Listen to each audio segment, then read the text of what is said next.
Good evening, everyone, and welcome to our public session of our board meeting for Wednesday, January the 28th.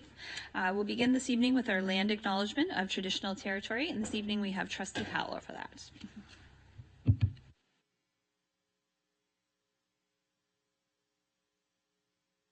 Try it like this.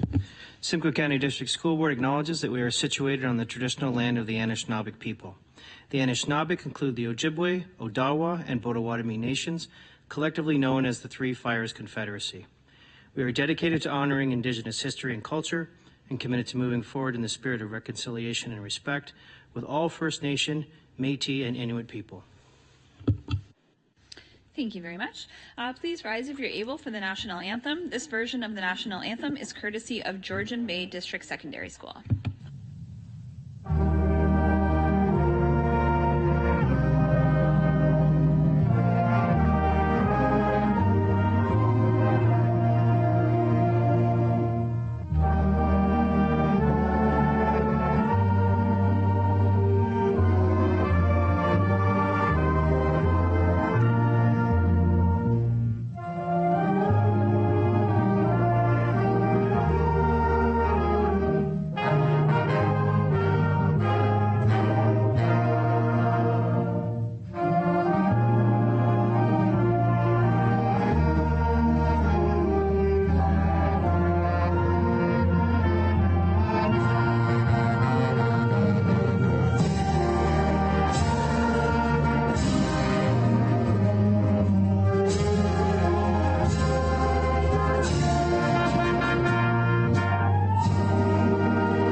So now we will have our statement of respect, which will also be read by Trustee Powell.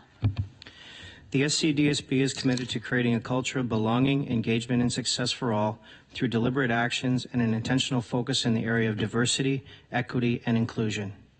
The SCDSB Board of Trustees will conduct meetings in an inclusive, respectful manner that upholds the principles of respect for human rights and allows all members, staff, and guests to participate fully regardless of race, religion, ethnicity, age, ability, and gender. Thank you very much. All right, so it takes us to the roll call, which will be completed by recording Secretary Gill. It's right there. Good timing. Okay, we do have authorized electronic participation this evening from Trustee Wilson. And Trustee Harrigan is absent this evening. She advised me in advance that due to medical reasons, she is unable to attend tonight's regular meeting of the board. At this time, the board is required to move a motion to authorize or to not authorize the absence. Is there a trustee who would like to move a motion to authorize the absence of Trustee Harrigan for the January 28th, 2026 regular board meeting? Trustee Bites, seconded by Trustee Talbot, sorry. You were going to be Trustee Powell there for a second. All right, so thank you very much for that. So the motion would read that the board authorize the absence of Trustee Ann Harrigan for the regular meeting of the board held on January 28th, 2026. I'll call the question. All those in favor? And that carries. Thank you very much. Okay, so next up would be the approval of the agenda. Do I have someone who would like to move the agenda as printed? Trustee Talbot, seconded by Trustee Grummett. Any questions or comments on the agenda? Okay, so I'll call the question. All those in favor? And that carries. Thank you very much. Do we have any declarations of conflict of interest this evening? Not seeing any. All right, so the next we have the approval of the consent agenda. So the minutes that are placed in the agenda are the minutes of the regular board meeting of the board held on December 17th, 2025, and the report of the business standing committee held on January 7th, 2026. Does trustees want anything pulled from the consent agenda this evening? Okay, I would like to pull the board minutes.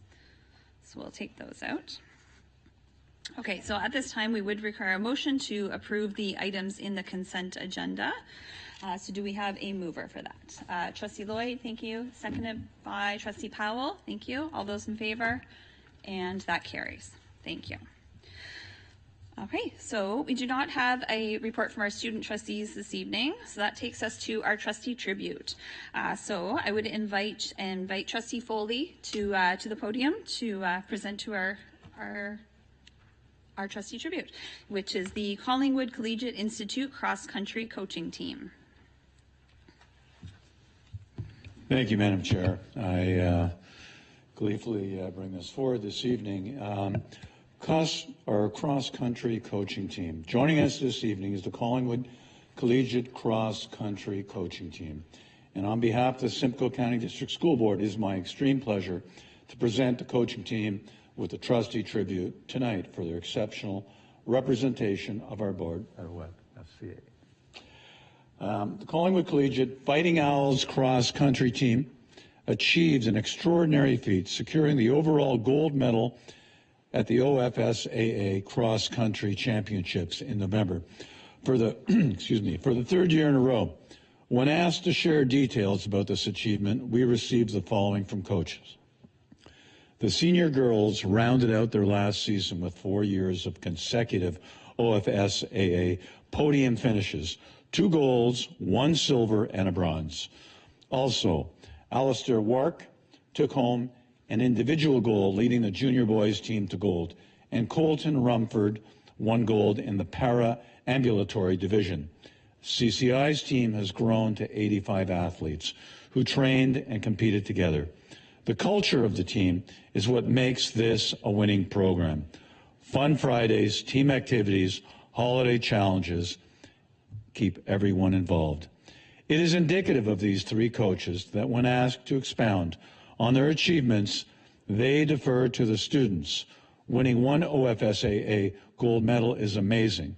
To do it with consistency over multiple years shows dedication and commitment to students that is not seen anywhere else in this province. Todd Hammond, John Geyer, and Jordan Cascanetti have created something special at Collingwood Collegiate Institute that is not easily replicated. To the coaches, congratulations on your accomplishment. We are very proud of you and wish all of you continued success as you move forward. At this time, I'd like to invite the coaching staff one by one. Come on up here and say a few words. If we could have Todd first. Okay, want to go together? Teamwork? Be a team. All right. I'll give you a few minutes. Say what you... Thanks. Hi, I'm Jen Geyer. I'm talking on behalf of all of us. There's 2 other coaches not here right now, Mr. Cockle and the past Mr. Shepard. Both of them have started this legacy at CCI, and I was lucky enough to run for both of them as an athlete at CCI, and then be able to run for Mr. Hammond, Todd Hammond as well. So the culture that they've created has been for years and years going on. And that fun atmosphere that radiates through our school is why we have so many athletes on the team. It's not just about winning or going. It's about being together and being part of a team. And that's why sports are so important, because the culture that they created at CCI is we have such a following and such a group that walks around the school being part of something that they might not be able to be a part of just because it is a non-cut sport. So they've built, the boys have built a legacy, and Jordan and I are happy to be a part of it and to continue it as they retire and move on. Just really quickly, thanks, Jen. It's been for myself, a 26-year journey at CCI with the cross-country team, and I'm glad Jen has brought up Dave Shepard. He's unfortunately passed away, was a huge member of our school and that program, and gave everything he had to supporting that team, whether it was from his own work mathematically, running races, as well as doing financial contributions to our team that's allowed us to be successful over the years. Al Cockle has been a legend in our community. He's recognized for the track and field community as well as cross country for everything he's done. And we're sad he's not here tonight since he now lives in Gatineau, but makes annual trips back to attend practices with our team still, and is a huge part of running our league in this area as well. And then finally, we haven't mentioned Kathy Haydick, who's another retired phys ed teacher from our school, who's been a huge part of our program over the years. And I think it just says a lot that we have this generation of coaches who've come back continually, even past retirement, that have allowed us to move forward through the years and be successful over time. I think our last thing is, it really is about our athletes. They've done all the work over the last number of years. We are so proud of the girls and what they've achieved in the last 4 years. They're just wonderful, wonderful people. And we're so proud of what all the athletes that come in behind. And our senior athletes do a ton of work in teaching our grade 9s what it means to be a part of a real team and program, and instilling that generational aspect to the program. So anyways, thank you very much for the recognition. We really do appreciate it.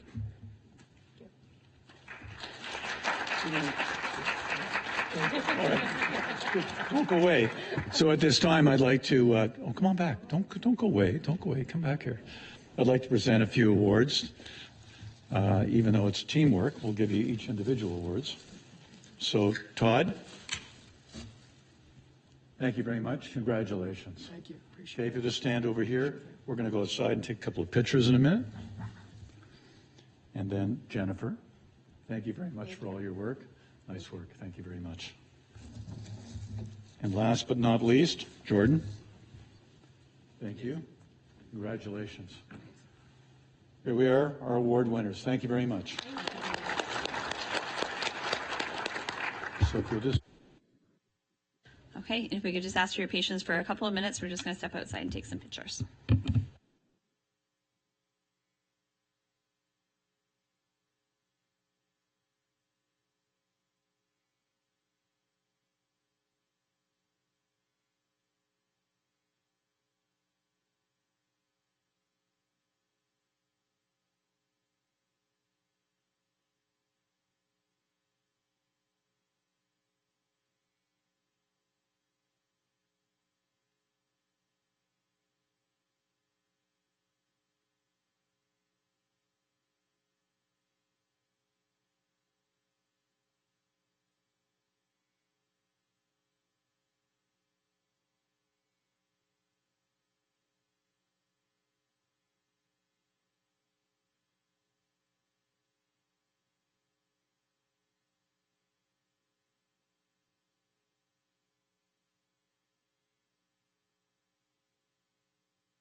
Okay, thank you everyone for your patience. So moving on in our agenda, that does take us to number 10, presentations and delegations. So I would welcome Pamela Deshay. I'm sorry, I should have checked with you first. I hope I said your last name correctly. Welcome from Simcoe Muskoka Family Connection. So please welcome, join us at the podium. Okay. So you are allowed up to 10 minutes for your presentation this evening. Trustees will then have up to 10 minutes for questions of clarification. Please let me know when you're ready to start, and Director Stevens will start the timer. Director Stevens will provide you with a hand signal when there's 2 minutes left remaining for your presentation. Okay, so whenever you're ready. Ready. Thank you. Okay. I want to thank everyone for having me here this evening to speak. My name is Pamela DeHaze. I am a child protection worker with Simcoe Muskoka Family Connections with a specialization in human trafficking and sexual exploitation, sextortion, and online sexual exploitation. So I'm here to talk to you tonight. My co-chair was supposed to be here, but she is ill this evening, so unfortunately you just get me. So I just wanted to come and bring some education on what's happening in our community. So Simcoe Muskoka directly and what we're seeing on a daily basis when it comes to sex trafficking, the sexual exploitation online, and then now we're really getting pretty heavy into the sextortion that our youth are experiencing, especially our male youth. So I'm here to talk about some of the trends that we're seeing in Simcoe Muskoka and in the schools. So we're seeing a lot of peer-on-peer recruitment. So that is, friends, bringing on, grooming, luring their friends to become part of the sex trade and the online exploitation. We are the second highest in the province for human trafficking. Specifically, back in the day, we would see the child be kidnapped, taken to another area. We're not seeing that anymore. We're seeing it happen where kiddos are being exploited and trafficked right from their homes. And that's the issue that we're seeing here in Simcoe Muskoka. The tourism definitely doesn't help. It helps, but it also brings a lot of kind of negativity around the sex trade, especially when we look at like Blue Mountain, Wasaga Beach, Barrie. We're on the 400 series. We have all the motels along the 400 series, which is a huge contributor with the 400 series and the transports. We're seeing a lot of kiddos go missing in the transports because it's quite easily, to get from point A to point B on the 400 series in these transport trucks. And now we're seeing a lot, and we're working with our community partners around the Airbnbs. Lots of sex trade work going on there. So again, we are seeing lots of this. What we're seeing a lot right now is the sextortion, and it's really hitting our male youth, where kiddos are extorted online, and they send one inappropriate photo, and then they are manipulated, bribed, and to send money. And then, you send a little bit of money and they promise that they'll take down the pictures, and they don't. And they keep, blackmailing them. And, we have seen a couple youth, male youth in particular, that have taken their lives because of the sextortion, because they didn't think that, they could go to anybody. And again, we're seeing this all in the schools. These sex traffickers, especially the ones on, line, they're developing these bonds with our youth. They're pretending that, they're going through the same issues. So whether it's parental issues, bullying at school, not having a lot of friends, and really starting that bond there, lying to them, obviously saying that they're of similar age. And they develop that bond and that dependence for these youth, and then bring them in.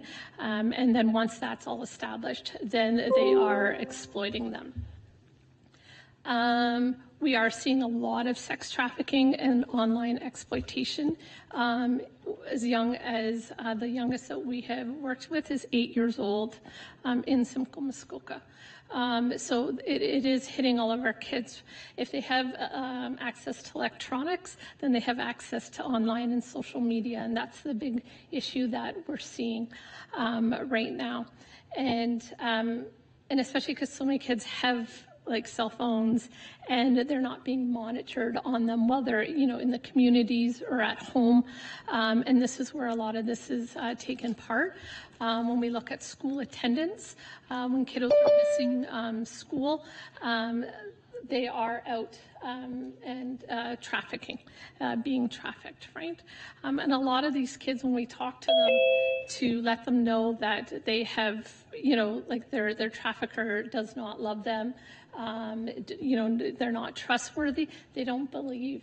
Right, because they know that if they just help their trafficker out to get out of this money jam just this one time, then they won't have to continue to do these sexual favors for people. And the biggest issue is that if we didn't have the buyers, we wouldn't have an issue, but we do. And it's just the buyers will never go away, unfortunately, and that's our issue.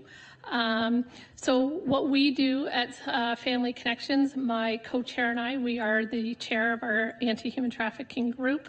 We do provide training to both staff outside agencies of any sort, youth. We really tailor it to the agency that we're working with, and we're really just trying to get the information out there, because information is key. It's power, and it's a part of prevention, right? So if our, anybody that's working with our youth or caring for our youth, if they knew the signs to look out for, then it's just one step to try and, prevent this ongoing issue. We try and keep up on the most advanced training. And every time we do that, we update our training packages so we can get all the information out to everybody else. A lot of our training comes from the U.S.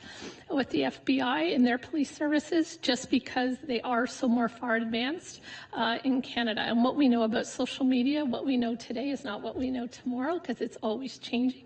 So we like to keep up. We're not here to say that we're up 100% on the information, but we are certified, we're specially trained, and we're just trying to put that out there and teach everybody else so we can provide safety and save our kiddos. That's really all I had to kind of tell everybody. Thank you very much for your presentation this evening. So at this time we can take questions of clarification from trustees. Trustee Foley, you have a question?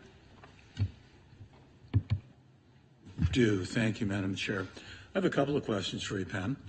One of the things you touched upon was how these groups or people are working and dragging people into things. And what about things like roadblocks and Minecraft and things like that? Maybe you can explain, because I've heard that a lot of these kind of video games draw people in and actually get them to cause self-harm and things like that. Maybe you can talk about that. Yes, and there's so many different types of harm, because they're all the predators that are out there, right? So again, pretending that they're the same age, Roblox, Minecraft, I always forget the third one. Those are games that target young children. You got to remember, these traffickers have, like, the younger the kiddo, the more money they're going to make, so that they don't have any kind of scruples. So they're always online in these games. Any other online gaming, if you have access to the public, then that's where these traffickers and groomers are coming to target these youth. Right, and just to follow up, what can you do for our board? I mean, in order to share that information and let some of our younger kids and older kids know about this and know what some of the pitfalls are. Like I said, we can offer training. We always try and keep our training very current. We have done some training with the school board, which has been amazing. We've received great feedback, and we want to continue to do that and to really push it out there, because not only do we want adults to know what to look for, but we want kids to know what to look for, not even for just themselves, but for their friends as well. Thank you. Any further questions of clarification? So I saw Trustee Armstrong and then Trustee Talbot. Trustee Armstrong, go ahead. Thank you, Ms. Hayes, for your presentation. And you did mention about the training. I know you mentioned about offering training. What is the grade level that you're suggesting that this be started at? we always say the younger the better, so in elementary school, because that's when kids are having electronics. And we always tailor the education to the age group and make it age appropriate. And we even teach parents and caregivers, when you can start talking about to your children and you're talking about body parts, that's when to start having those age appropriate conversations. So again, that's what we would do, just targeting the different, I would say, kiddo group. Trustee Talbot? Madam Chair, thank you to Pam. We went to a symposium convention and put on by the police in Niagara Falls about a year ago, last February, I believe, and it was quite informative. One of the things I missed that the police presentation mentioned was the apps that draw it in for parents to be aware if your child has these specific apps. I wish I took a picture or wrote them down. I don't. Do you have that knowledge? Because I think that's the first thing that we should look at is our children, grandchildren, in my case. Do they have this app on there? Is there any possible way of yes, you we do providing train. that for? Sorry? Yes, we do train on all the apps that we're aware of, and actually how to break down each app and go into the settings for ghost mode, how you can like I always say, 2 calculator apps. If your kiddo has 2 calculator apps on their cell phone, that's a concern because one's a download for inappropriate pictures and videos. So it's just like stuff like, whenever we know of a new app, we're always updating our training, but in our training package, it will have like all the different pictures of the top apps that we're seeing as issues and how to break them down. And we teach parents and caregivers all the time. We go through cell phones with them to how to track kids, how to control all their settings. So yeah, we would definitely provide that kind of training as well. Thank you very much. Question from Trustee Whites? Yes, thank you. Through you to Pam. I was just wondering, as this is constantly updating, is there a way to share it? Do you guys have a website or something that we could maybe put on our website or share it with communications to our families?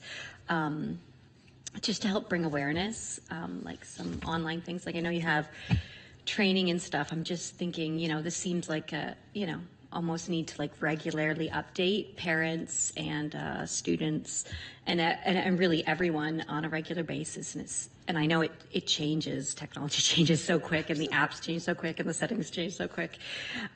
So I'm just wondering, is there kind of like an online tool or resource you have that we could partner on or something? Absolutely, and even we're always updating our training, so we can always continue to provide that. But we always refer to the Canadian Human Trafficking Hotline. We're a partner with them, so we're always updating that as well. And that's usually most organizations that use that website. Thank you very much. Any further questions of clarification from trustees? Trustee Foley? Thank you, Madam Chair, and through you to Pam. Pam, one of the things you talk about is that it's prevalent. It's prevalent. It's everywhere, and just in the area that you and I do a lot of work, which is Collingwood, Wasaga area. Maybe you can just give us an overview, because I know I've talked to the school resource officer about these things, but maybe you can give an overview as to some of the instances that have happened in that area. Yeah, Christine Deneen, Constable Deneen has been a huge asset. Some of the incidents we have various houses. I know I've been working with some of the school officials with respect.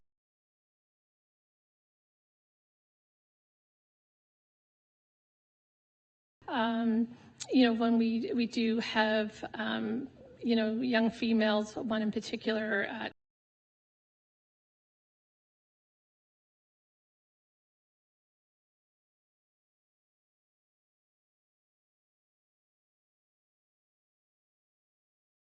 and these are calls we get every single day. So those are just a couple of incidents. So thank you very much for your presentation and appreciate the work you do. Thank you.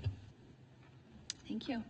All right, I'm not seeing any further questions at this time, so thank you very much for your presentation and for sharing your information with us. So at this time, I do have the option to accept your delegation as information, refer to the director, or refer to our standing committee. So we will be accepting your delegation for information at this time. And again, we thank you for your work. Thank you.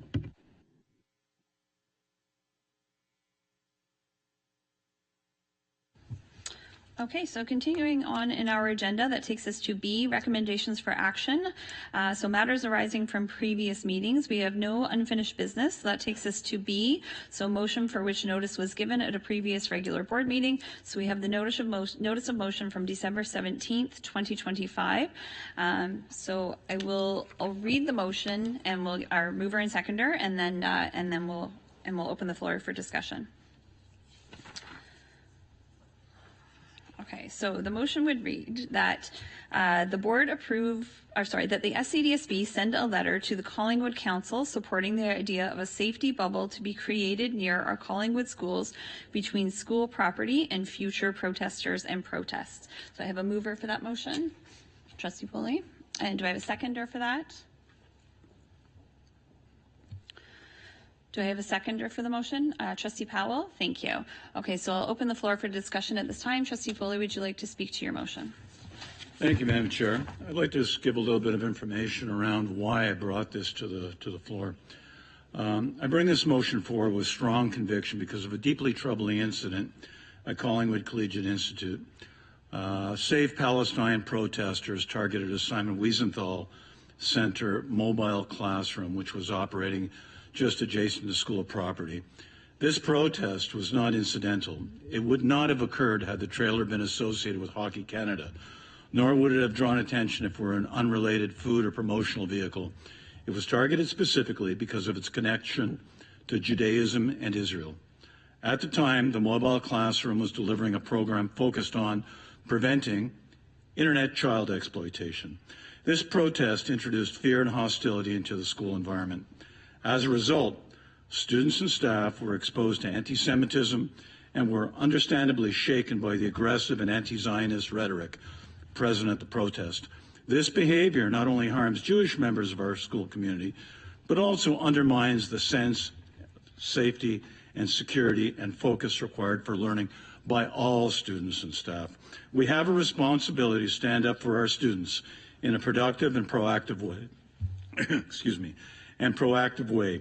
To that end, I believe we should work collaboratively with the town of Collingwood. Specifically, we should ask the council if they would consider establishing a 100-meter buffer zone between all Collingwood schools and future protests of any type during school hours. Currently, Collingwood municipal staff are evaluating potential policies to bring this forward for council's consideration. This is about protecting students, preserving safe learning environments, and ensuring schools remain places of education, not intimidation. As I'm getting into this, I've spoken to councillors and to the deputy mayor, and they welcome anything that we can share with them supporting some sort of a bubble that'll create a protective zone for our students. So I ask that we collectively vote to send a letter to Collingwood Council asking them to work with staff in creating that bubble to protect our students in the future. Thank you very much, Trustee Foley. Any other comments or from trustees at this time? Vice Chair Strawn, please go ahead. Thank you, Chair Rafik. And I won't be supporting the motion that's on the floor at this time because I feel that it's premature. The Town Council of Collingwood passed a motion to ask staff to prepare a draft bylaw for their review.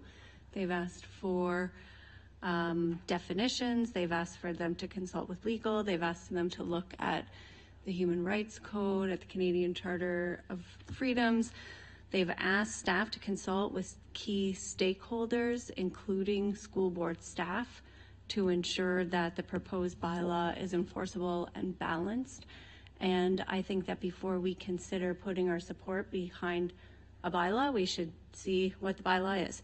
So I just think that we're premature at this time. We should let the town staff do their work, which will include the school board based on their motion, and then we can consider our support when they get that bylaw in front of them. Thank you very much. Any further comments? Trustee Lloyd, go ahead. Thank you, and I also will not be supporting this. I think there are a lot of nuances to this, and I think Vice Chair Strawn has done a very good job of outlining what those are.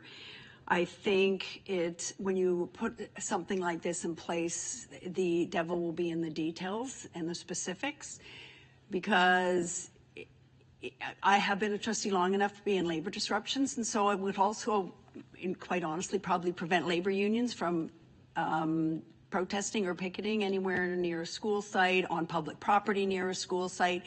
It would fall within that as well. So I think it's very restrictive, and I think it's also could affect on a very broad level. I think some civil liberties organizations might find it somewhat problematic as well. So until Collingwood, the town of Collingwood, has done their work on this, I won't be supporting it, because I can't support something that I don't know the details of. So thank you. Thank you. I saw Trustee Grummett and then Trustee Foley.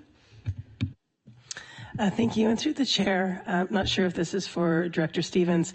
What do we currently have in place? Is there a policy around people coming onto school property, like in general? Like, I'm sure we already have something in place that keeps our schools safe. I'm just curious if you could speak to that. Thank you. Director Stevens.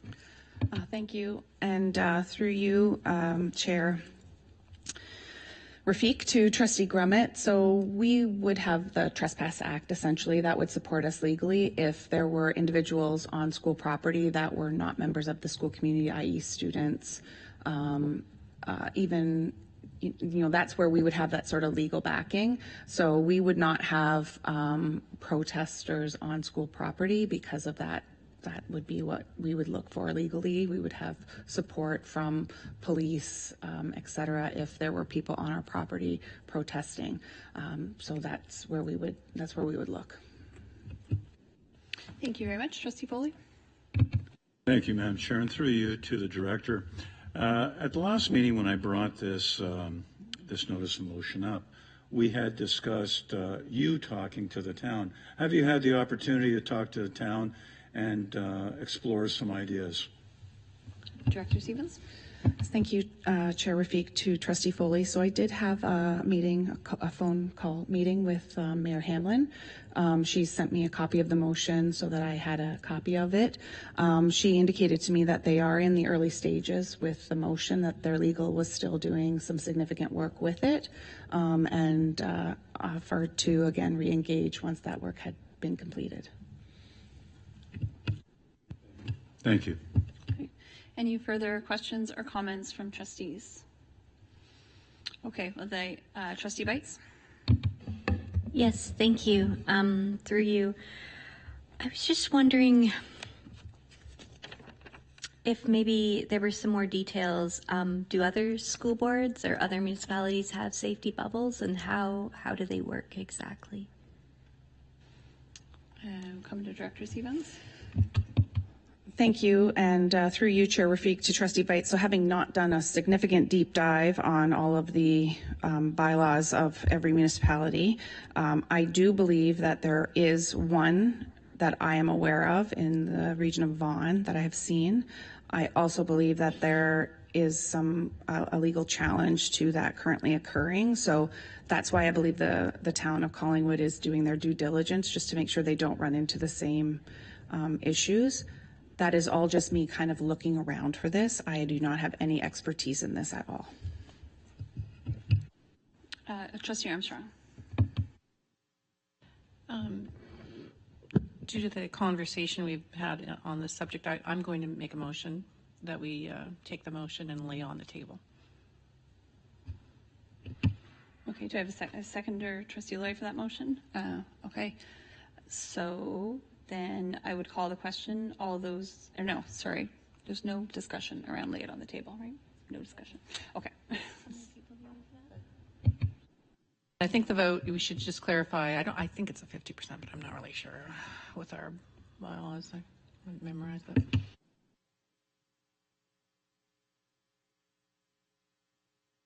Sorry, if everyone could just give us one moment to make sure we're prepared.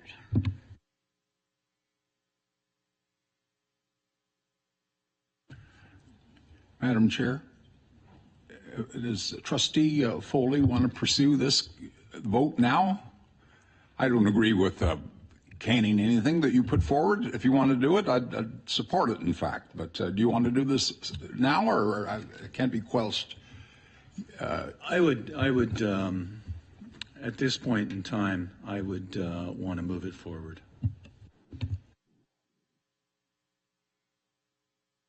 Sorry, just give us one moment to make sure we're doing things procedurally correct, and we'll move forward.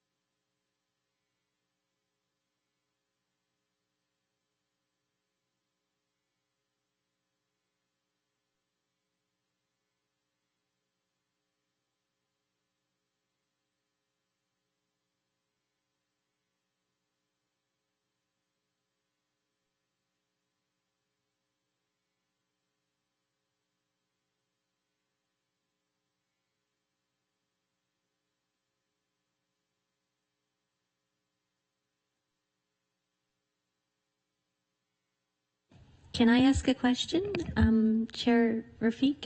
I know you're looking this up right now, but when we lay something on the table, can anyone bring it back at any time? Is that how that works? Maybe once you find the stuff, you'll have more information how that motion works.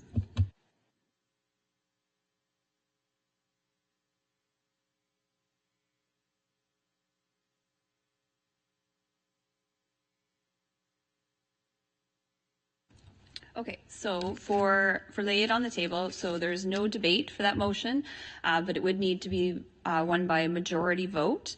And then I believe, Trustee Bites, we do have a process to bring that motion back if it was wanted to be brought back. So we do have a motion put on the table to lay the motion on the table. We have a mover and a seconder for that. So I would call the question for all those in favor to lay the motion on the table.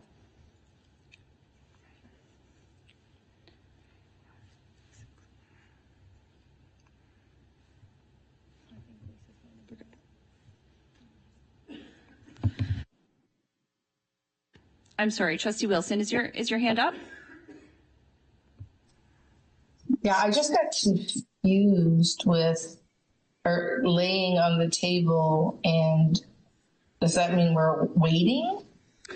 Because Trustee Foley also mentioned he wanted to move forward, so I got confused. Yes, so a motion has been put forward to lay it on the table, which means we would shelve the motion for now, and it could be brought back at a later time. Okay, so yes, you're voting for that. Okay, so the motion carries. Okay.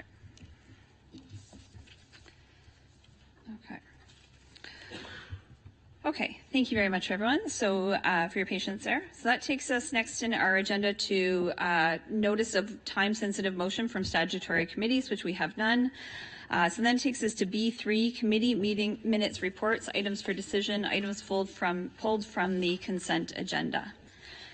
Okay, so I did pull the minutes from our last board meeting because I did want to follow up with you, Trustee Foley. Last meeting you had brought up your motion from September 2023 and suggested that it had not been fulfilled and asked me to look into that. So I had said then that I would work with the director to get back to you. So my position as chair is that the Board of Trustees accepted this report as written 3 times with no objections. One trustee cannot direct the director to change that report. That direction would have to come from the whole Board of Trustees. So as it stands right now, we do not know if the rest of Board of Trustees shares your opinion and if the motion was not fulfilled. So I wanted to let you know that there will be no further follow-up on this matter, as there has been no board decision that the motion has not been filled. Please go ahead. Well, the motion has not been filled. because we had asked for all incidents, both requiring medical and non-medical attention, to be provided to this board. And the only incidents of violence that we have been privy to have been those requiring medical attention. So the director and previous director both have not met the conditions of that motion.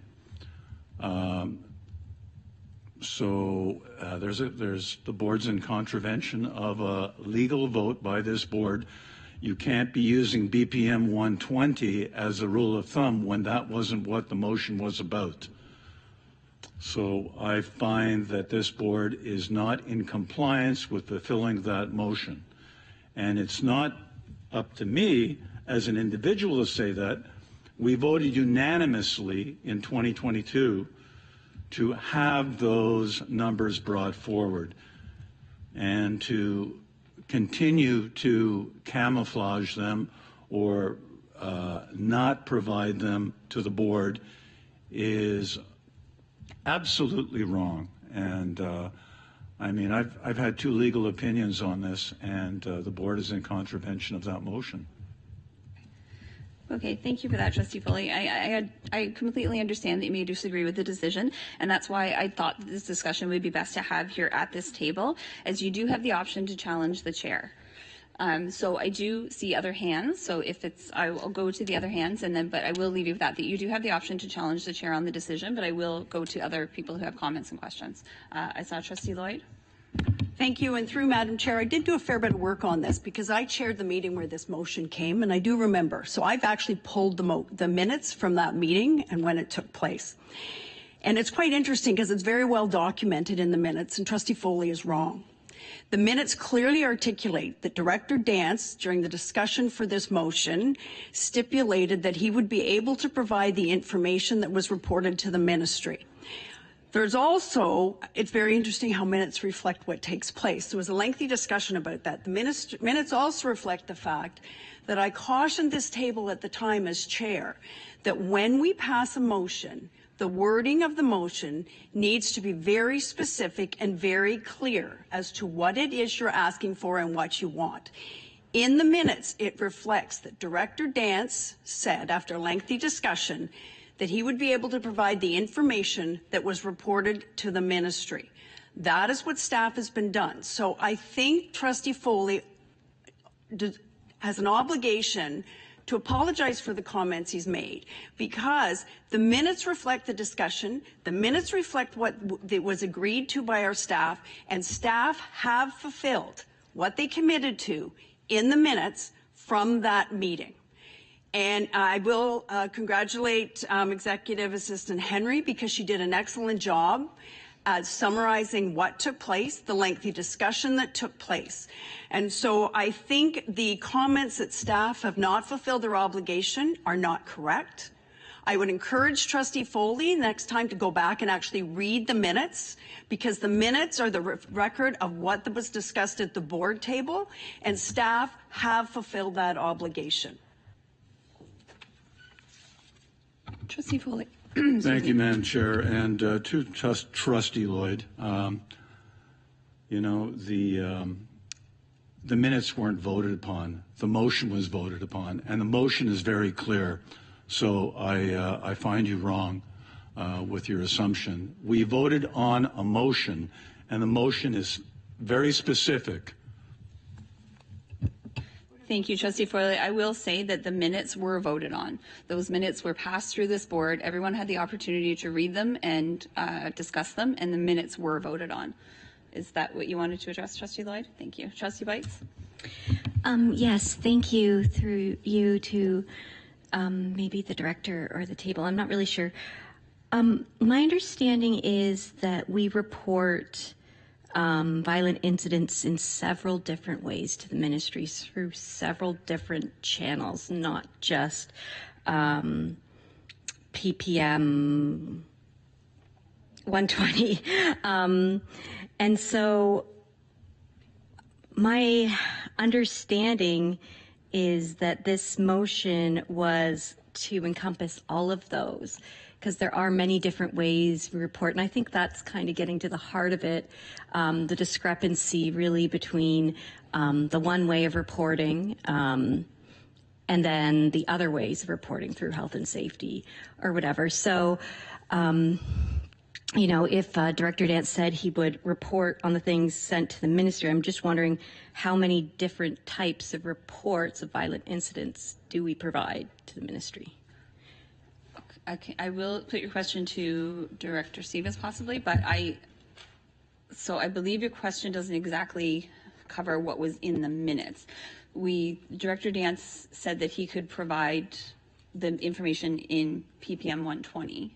Is that, so is your question separate from that? Just asking about different ways we present the information to the ministry? That wasn't in the motion.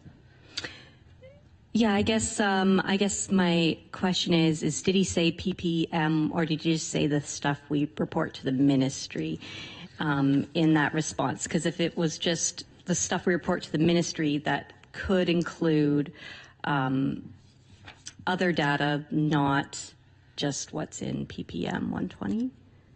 That's kind of my question. Sorry if I'm not making much sense.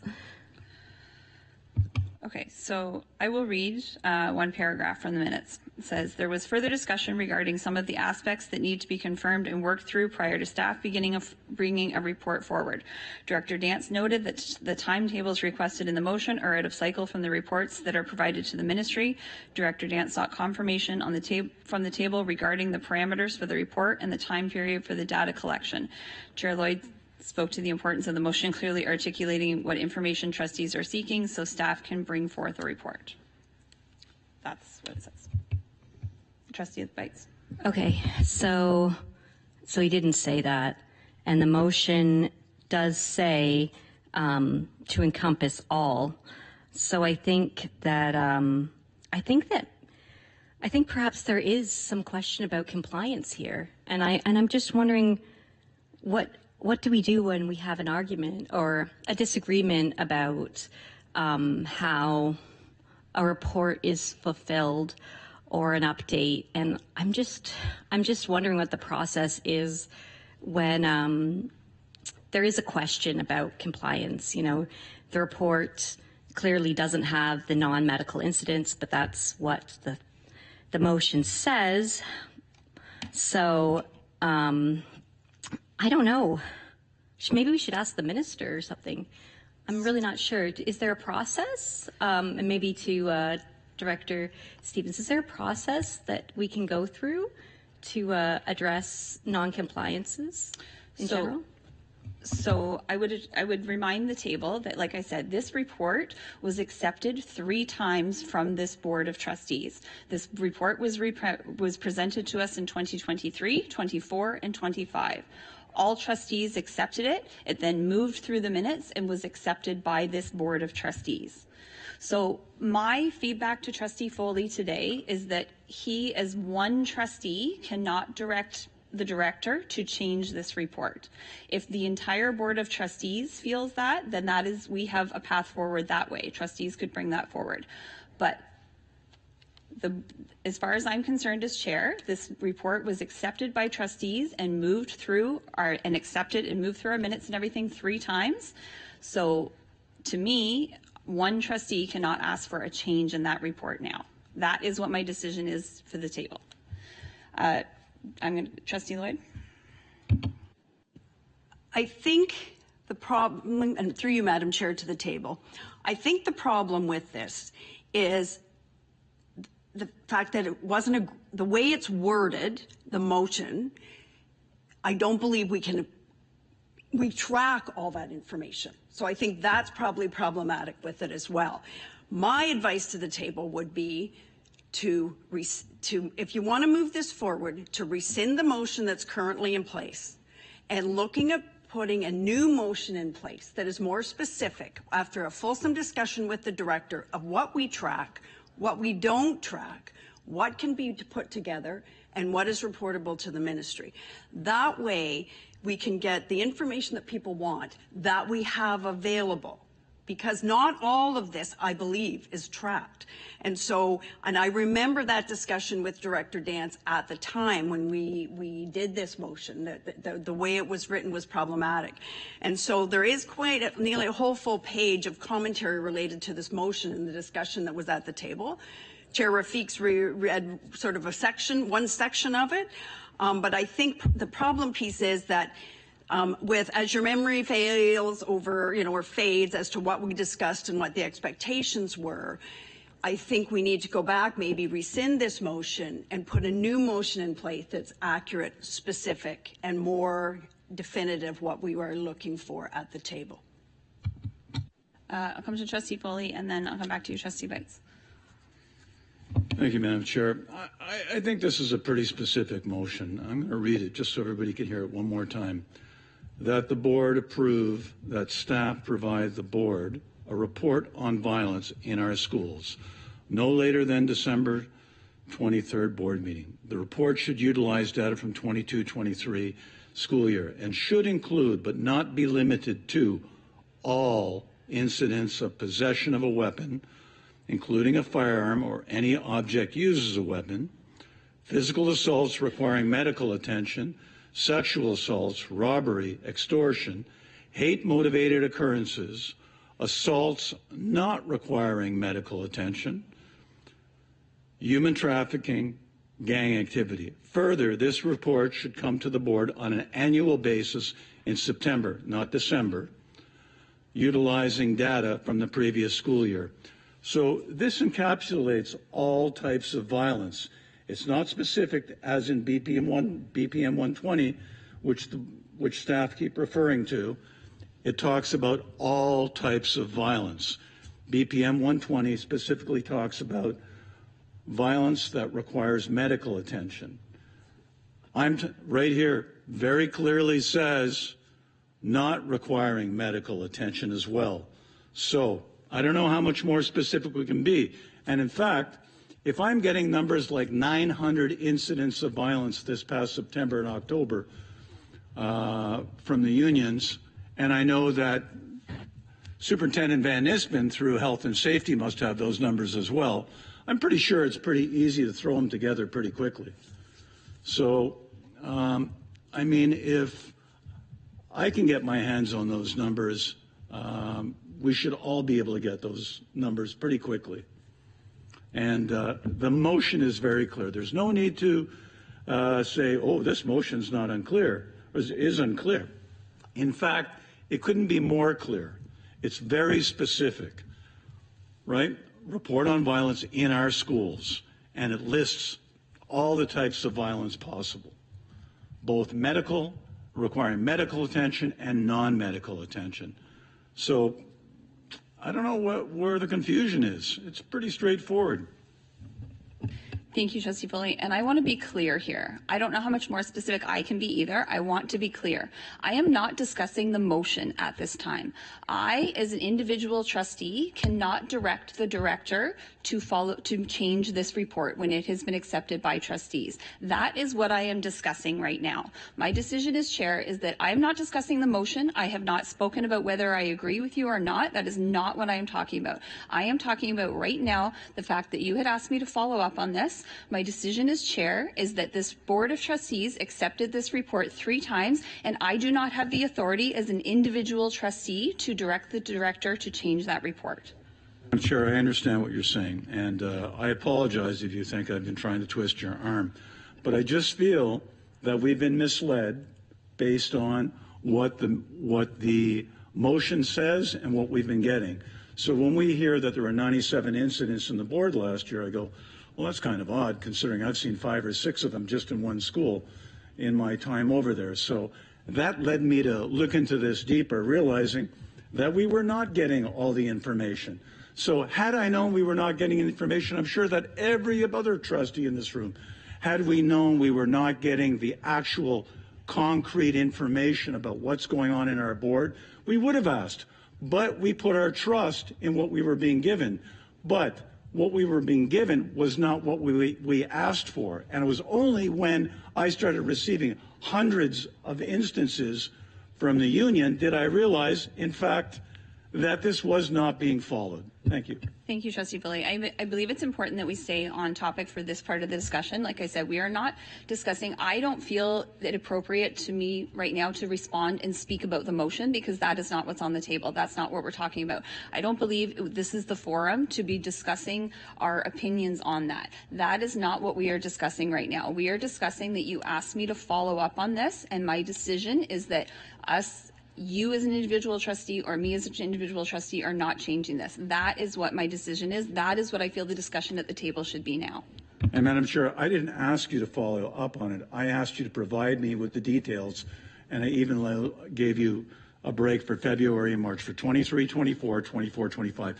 So I did not ask you to follow up on it. I asked you to provide the information. Yes, and I thank you, Trustee Foley, and I understand that, and you use different words, but that is what I meant. I apologize if it sounded different, but yes, you had asked for the information. I clearly understand that you had asked for the information, but my decision as chair is that we received the report 3 times and that this Board of Trustees accepted it. As I have said, we have a mechanism for you to disagree with me, which is why I wanted to have this discussion at the table so you can disagree with me. You have the opportunity to challenge the chair and you can challenge my decision, and that is fine. But like I said, I don't feel this is the appropriate place for us to be discussing the motion. It is, or what the information comes from it. It's my decision on whether or not we are changing the report that we have had. Well, Madam Chair, then I challenge the chair. And that is fine. Thank you very much. So at this time, I would need to turn the chair to Vice Chair Strawn. Okay, then you get to say something.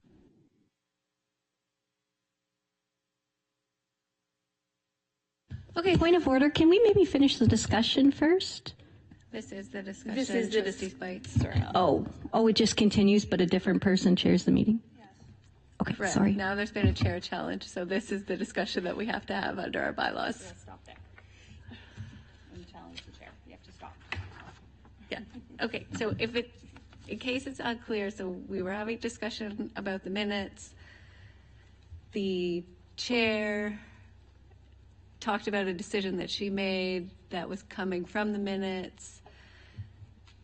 Trustee Foley disagrees with that decision, and so he's challenged the chair. So when he says challenge the chair, then the chair has to turn the meeting over to the vice chair, and now we go through the challenge the chair procedures that are outlined in our bylaws, which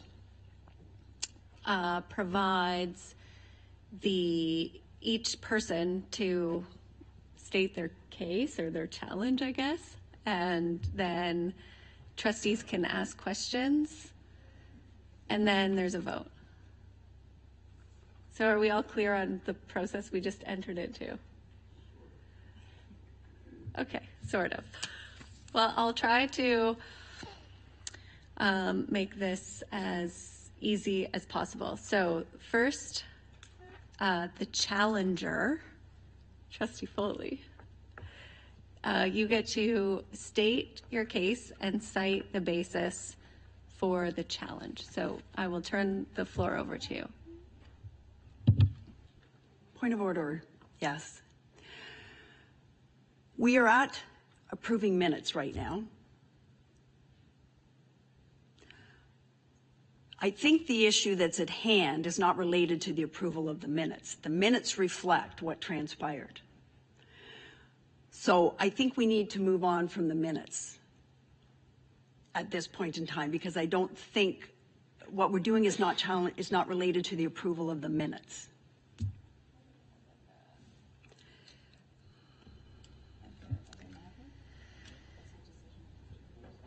Well, so the chair pulled the minutes from the consent agenda, and now we are reviewing those minutes. So we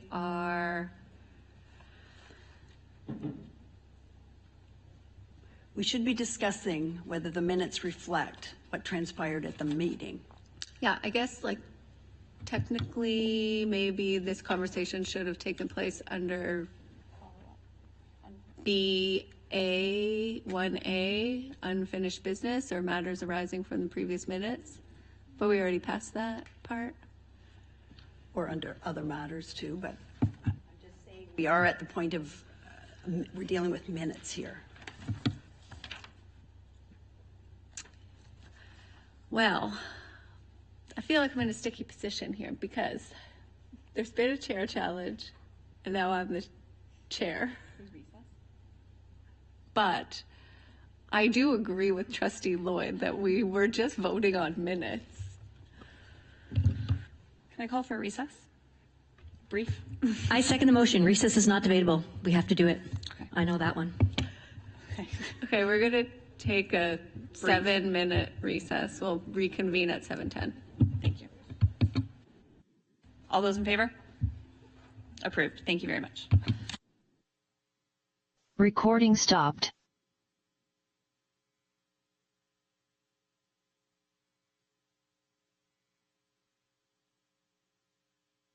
Okay, thank you very much. I think we have everybody back. So we'll proceed, and I will turn things back to Vice Chair Strawn. Okay, thank you. Welcome back. Just in reviewing the bylaws, and to address Trustee Lloyd's point of order,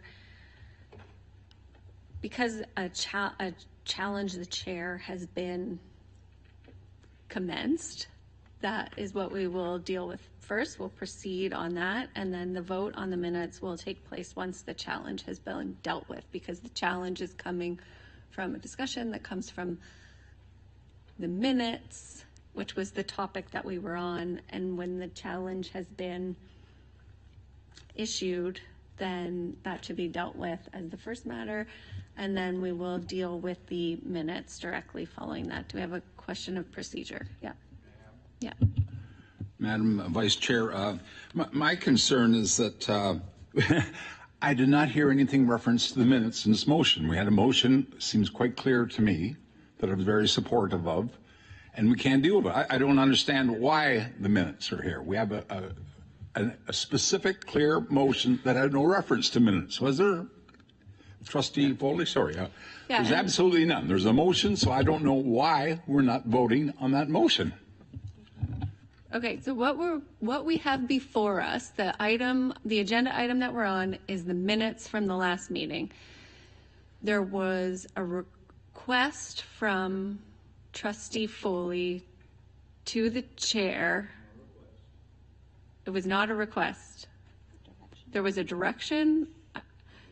There was a direction to the chair from Trustee Foley. So Chair Rafiq held the minutes and brought up to the table that she did not believe that it was appropriate for Trustee Foley as one trustee to direct the chair or the director, and that would have to happen by the table, the board. So she said she would not be bringing forward a report as directed because she does not accept the direction. So then Trustee Foley challenged that decision. So that's what we're talking about now. And now that we've gone through the order of events, I'm going to turn it over to the challenger, Trustee Foley, so that he can state his challenge and cite the basis for the challenge for the table. Thank you, Madam Chair. My challenge is very straightforward. The minutes have nothing to do with the motion. And the motion was approved unanimously 2.5 years ago. And during that time, we put our trust in the staff to bring forward the accurate numbers, only to realize later that they were not. And then looking back at the motion, which I asked Administrative Assistant Henry to provide me with, I looked at it, I got a legal opinion on it, and realized that in concert with some new information I had received, that we were not getting what the motion asked for. I had put my trust that once we put that motion forward and all voted for it, that we would be getting the correct numbers of violence in all of our schools. But that was not the case. And it took a long time till somebody provided me with numbers that just blew the 97 we got out of the water, showing that we had almost 900 incidents in September, October of last year. So that made me wonder, why is this not being? So then I remembered that, they keep talking BPM 120, BPM 120. So I went to it and I looked and I went, BPM 120 is what the staff are following, but it does not mirror in no way, shape, or form the entirety and the complexity of the motion. And as I asked the director, does BPM 120 cover incidents of violence in our schools that require no medical attention? And she answered in the affirmative. Yes, that's correct. It does not cover that. So the whole time we were being supplied with numbers, they were wrong numbers because it didn't follow the parameters of the motion. Okay, and sorry, Trustee Foley, I'm just going to pause you for a second there because what you challenged the chair's decision that she would not take direction from you as an individual trustee to provide a further report. Fine. So I think you should say why you think she should. Okay, I'll give you the Reader's Digest version. Okay, well, being that everybody in this room, well, mostly everybody in this room, and some online, voted to support this motion at the time, then this is a legal motion. And because it's a legal motion, it was voted upon. The minutes weren't voted upon to substantiate the motion. The motion was voted upon so that we would have the accurate information, which we have not been getting. And that's why I'm challenging her, because she continues to go back to the minutes. I'm like, we didn't vote on the minutes to support the motion. The motion was voted upon. Okay, thank you, Trustee Foley. Chairperson Rafiq, you have an opportunity to speak. Thank you very much. And I would just like to be very clear again. My decision has nothing to do with the motion. I have not stated once whether or not I agree with the fact if the motion has been fulfilled or not. That is not what I am discussing at this time. I am simply stating that I, as the chair and one individual trustee, do not have the capacity to tell the director to bring me a new report. I also believe that I cannot be directed as the chair by one individual trustee. I don't know how much more clear to make it. This is not about the motion for me.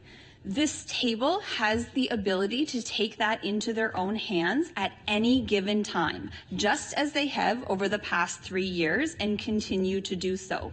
My decision is simply about I, as the chair, cannot be directed by one trustee.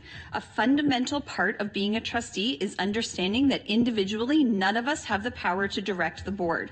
That must always be something that is decided by a majority vote.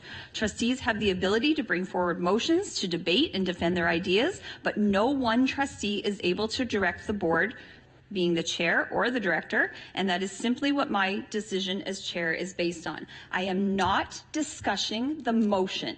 I am not discussing whether or not I agree with the motion. I am saying that I am not taking direction from one trustee to change the motion, and I will not, as one trustee, I will not ask the director to do something because that is not in my purview.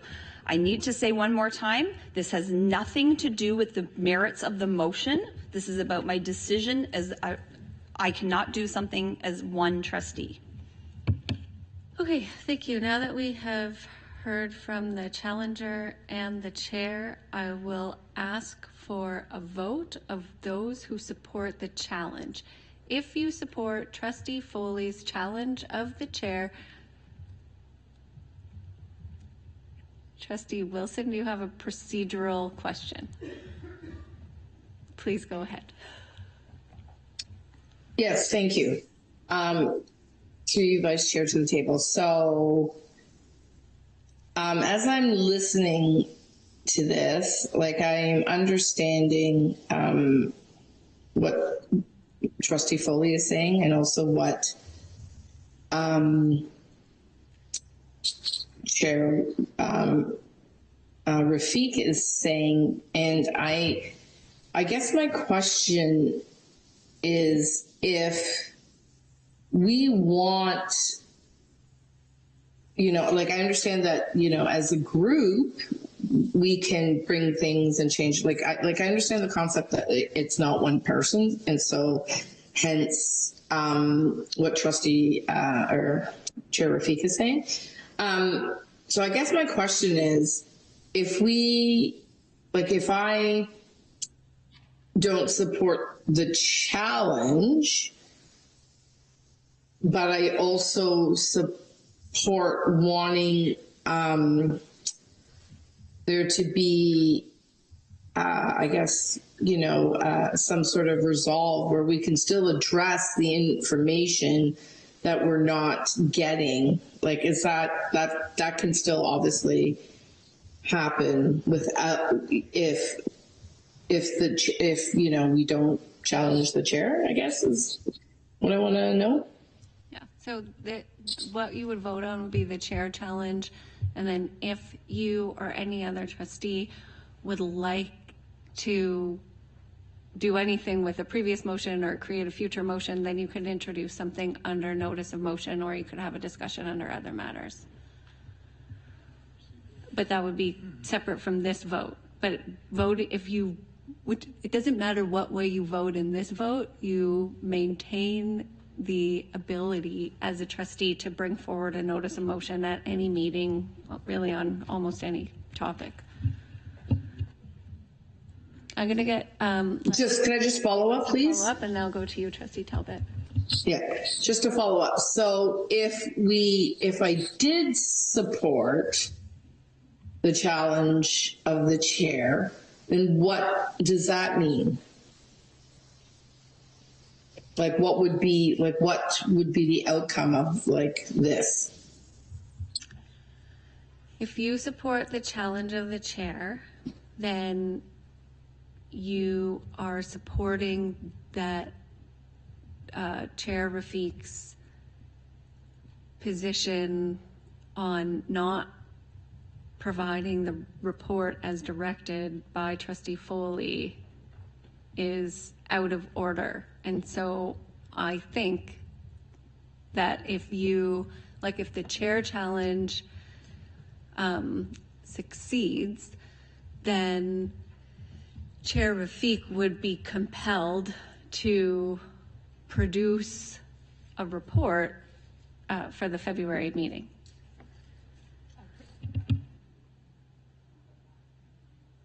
Thank you.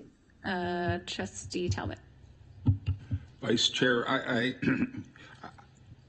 agree with the chair's comment, but I consider it a non sequitur to this motion. We have a motion that has nothing to do with minutes. Are we going to have this vote in support of the chair or in opposition to it? And then are we going to deal with this motion? This motion has no reference to minutes. So I want to know, when am I going to be voting, and why am I not voting on this motion?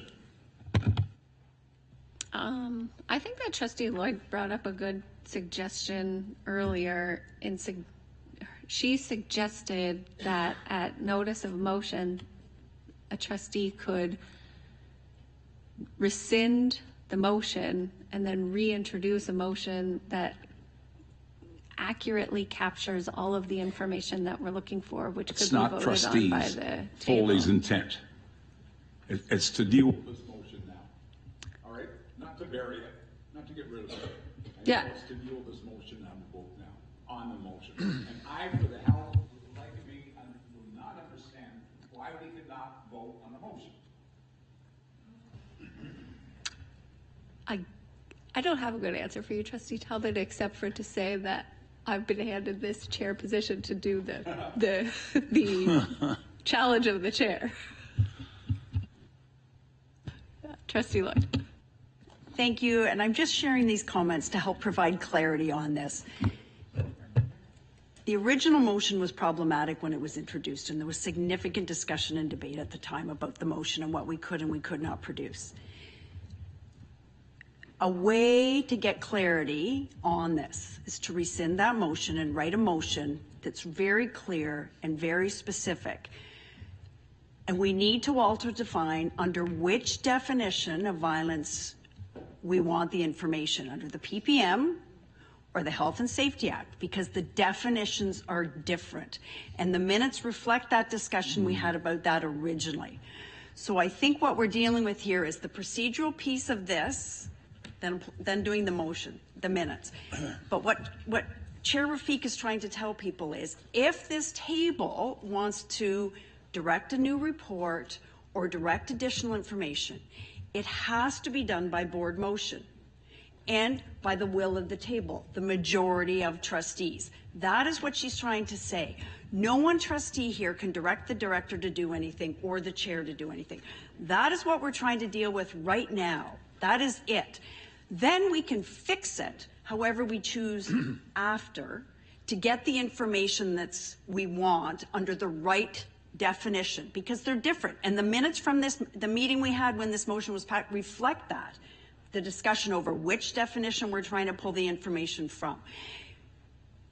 I would say, in my opinion, the original motion and how we passed it, and yes, we did it unanimously, probably should have been amended then to reflect what data set we were pulling from and what information we were getting, because it doesn't say under what definition we're getting. So I think we need to go back and fix that, but we need to deal with this first, and then we can fix the rest of it. Okay. Madam Chair. First, I'm going to go to Trustee Powell. Then I'm going to go to Trustee Foley. Go ahead, Trustee Powell. All right, thank you. And through you, Madam Chair, to the table, I think it's getting confusing because this is a good motion that was passed and it was unanimous. And this motion isn't septic, like it's still salvageable. But I think there's information that's in this motion that we've asked staff to provide that they can't provide because they're not tracking it or whatever the term is. So they can't give us the information we've asked for because they're not tracking it. So I think we should try to fix this motion when we get back to that part. I know we're not there at this point. And see and have the staff report on what information that they have, and then where it doesn't line up with PPM 120 or whatever joint health and safety, then we'll do a subsequent motion to fix any other issues. Then we can vote on it unanimously or whatever as a table and fix it then. So that's, I guess I'm agreeing with Trustee Lloyd. Yeah. Okay. Thank you, Trustee Powell. Trustee Foley, did you have another comment for Thank you, Madam Chair.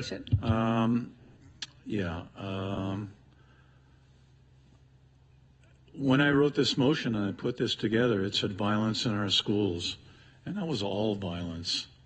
It wasn't restricted to BPM 120 or anything else. It was covering all violence, whether it's a teacher, a staff, a tradesperson, a volunteer, any violence that takes place on our school. I thought it was pretty clear. I'm looking at it right now. Doesn't seem to be any, hornets or bees jumping out. It looks pretty straightforward. Okay, thank you. I'd really like to call the vote on the chair challenge. Go ahead, Trustee Bites, but this is going to be the last comment. Thank you. Through you to the table, I just want to make an observation on this whole process. Basically, Trustee Foley found that the data wasn't right. What we were getting in the report was not right. And so he wants it corrected. And instead of actually figuring out how we're going to correct it or what we're going to do about it, instead we've gotten muddled for like maybe an hour in the procedure. And that's not the point of why we're here. We're here because we want to keep kids safe and we want accurate numbers, whether we're using this definition or that definition. We want to know what the violence is in the schools so that we can make policy decisions, so that we can govern and try to make positive change. Because I think everyone would agree that there is just too much violence, however you define it. And it really makes me frustrated that, we could have spent all this time actually discussing the issue, but instead we have gotten mired in this procedure. And that's just my observation. The end. Okay, thank you. All right, I'm going to call the question. Every person who supports the chair challenge, please raise your hand.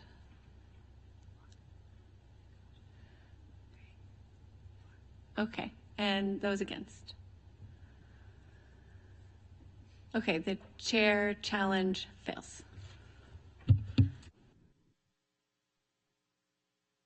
Back to you. We need to vote on the minutes. Okay, thank you very much. So now we go to the minutes. I would like to request, sorry, I didn't mean to use that word. So, and under other matters, C under other matters, under questions and comments from trustees, it is stated that Trustee Foley requested that information. It also says he requested. I would like those words changed to directed based on Trustee Foley's feedback, because I don't believe that he felt he was requesting the information. Do you agree with that, Trustee Foley?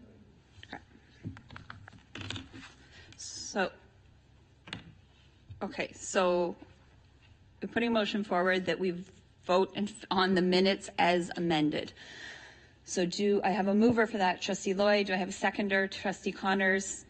All those in favor of the amended minutes? Sorry, we're not voting on his motion yet? The motion is not on the table. He doesn't have a motion. No, his motion is not on the table. That was a motion from 2023. If someone would like to bring forth a motion about that, they are free to do that under notice of motion tonight. But we're just voting on the minutes from our last meeting right now. So, sorry, I will ask again. All those in favor of passing the amended minutes from December 17th? And any opposed? And that carries. Thank you very much. Okay, thank you. Moving on in our agenda, which I have to find. There, okay. So sorry, so that takes us to 4 staff reports, items for decision. So SEAC member appointment. So I would invite Associate Director Maltby to speak to the report.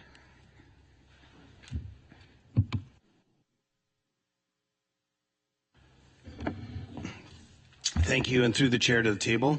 As outlined in Ontario Regulation 464-97, SEAC, SEAC plays a vital consultative role in supporting the interests and well-being of exceptional students across our board.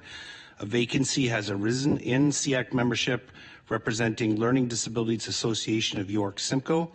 Learning Disabilities Association of York Simcoe is a non-profit organization provide academic advocacy and social support to individuals living with learning disabilities and or attention deficit hyperactivity disorder. The LDAYS programs and services cover school-age children, youth, and adults with a primary diagnosis of LD or ADHD. Learning Disabilities Association of York Simcoe has nominated Shira Perry to fill this vacancy effective January 29th, 2026. Ms. Perry meets all criteria for the appointment and brings relevant experience and commitment to the role. Thank you very much, Associate Director Maltby. Do you have any questions or comments? Okay. Forgive me, my motion is not in front of me. Okay, so the motion put forward would be that, so I'd be looking for a mover that the board approve that the SCDSB SEAC effective January 29th, 2026, I'm sorry, my apologies, I'm going to read that again. So I'd be looking for a mover to approve the motion that the board appoint to the SCDSB SEAC effective January 29th, 2026, Shia Perry as the SEAC member representing Learning Disabilities Association of York Simcoe, as set out in report number B4A, Special Education Advisory Committee member appointment dated January 28th, 2026. Do I have a mover for that motion? Trustee Veit, seconded by Trustee Talbot. Any questions or comments? I'll call the question. All those in favor? And that carries. Thank you very much. Okay, so that takes us to 5 committee minutes reports. Items for information. So we have the report of the Program Standing Committee held January 14th, 2026. Trustee Veit, do you have a question on those minutes? Yes, please. Thank you. Through you to the table or the director or maybe some people in the audience. You may recall during that discussion, we were talking about the difference between the way we report graduation rates and the ministry reporting of graduation rates. And I thought that there was some key information that I would like to see highlighted. And because we're a growing board, one of the comments made during the discussion was even though we're graduating more people, anyway, it was with the numbers to really highlight that our growth, increasing graduation rates is not just based on our population growth. And so I thought it would be good to maybe get more explanation or maybe an appendix or just some more information to really spell that out, how the difference between the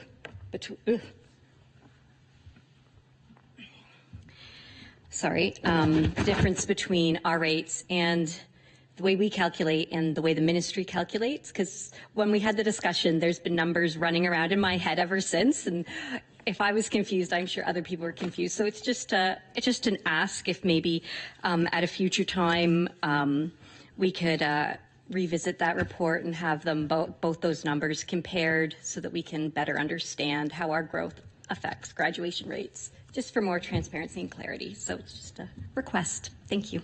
Thank you very much, Trustee Bites. Director Stevens? Thank you, and through you, Chair Rafik, to Trustee Bites. So we do bring forward the Student Achievement Plan, which is the board report that we must post on our website. So we'll bring that report forward, and you can ask those questions and seek that clarity at that time. I think you'll be able to, we usually have our manager Newton with us, so she'll make sure she has that information at that time.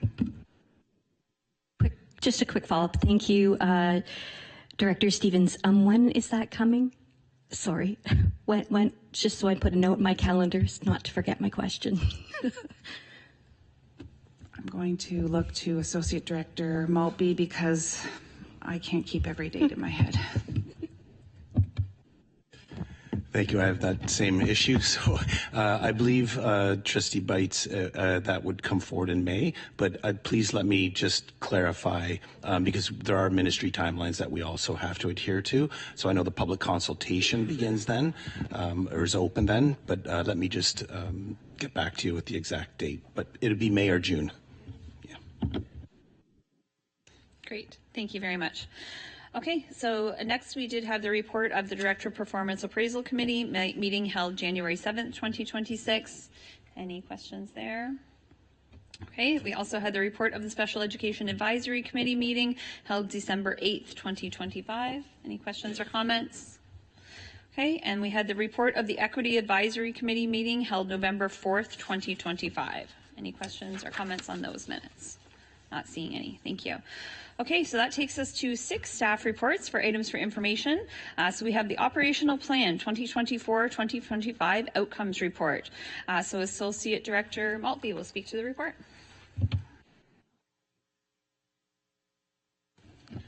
Thank you, and through the chair to the table.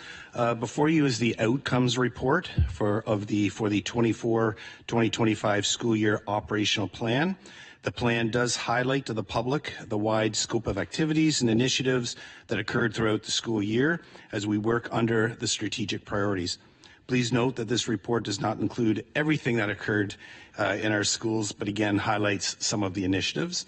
This plan outlines the goals from each central department under the strategic priorities.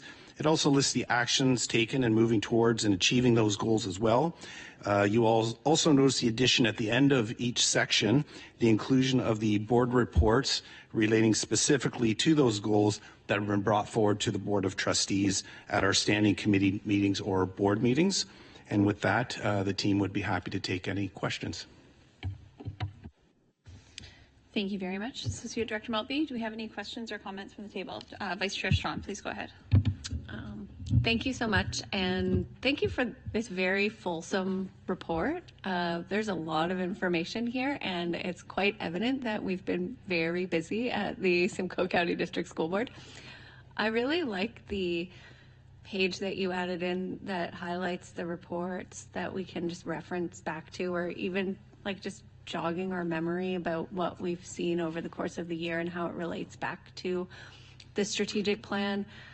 I also like the videos, and I know we see some of them in our meetings, and I didn't watch all of them as I went through the report, but it's nice to have them there, and I think that's really helpful. The professional development is also very helpful, and I know there's a lot of like the last page, sorry, I'm trying to see what the title is, where you list the different activities. Oh, the evidence page.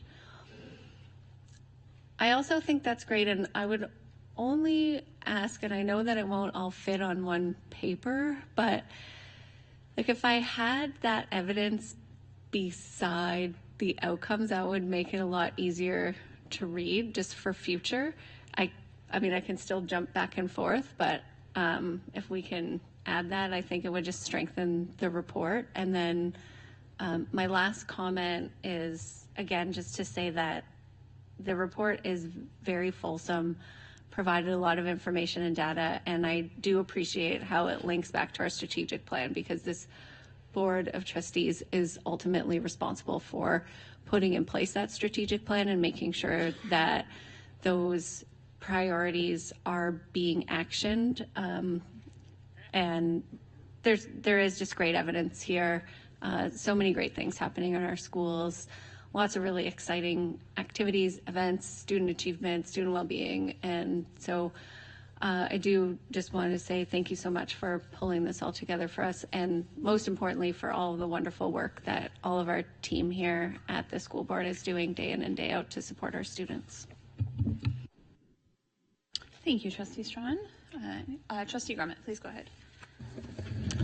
Thank you, and through the chair, I just also wanted to say the same. When I read this report, I was it's laid out in a very nice way where you can see the actions, and I think there's so much work being done. It's actually a little overwhelming, but I'm grateful for this report and all the work that every single person is doing. So similar to what Trustee Strawn is saying, I think the layout is brilliant, and again, the evidence and the actions is very clear. So just thank you again for that work.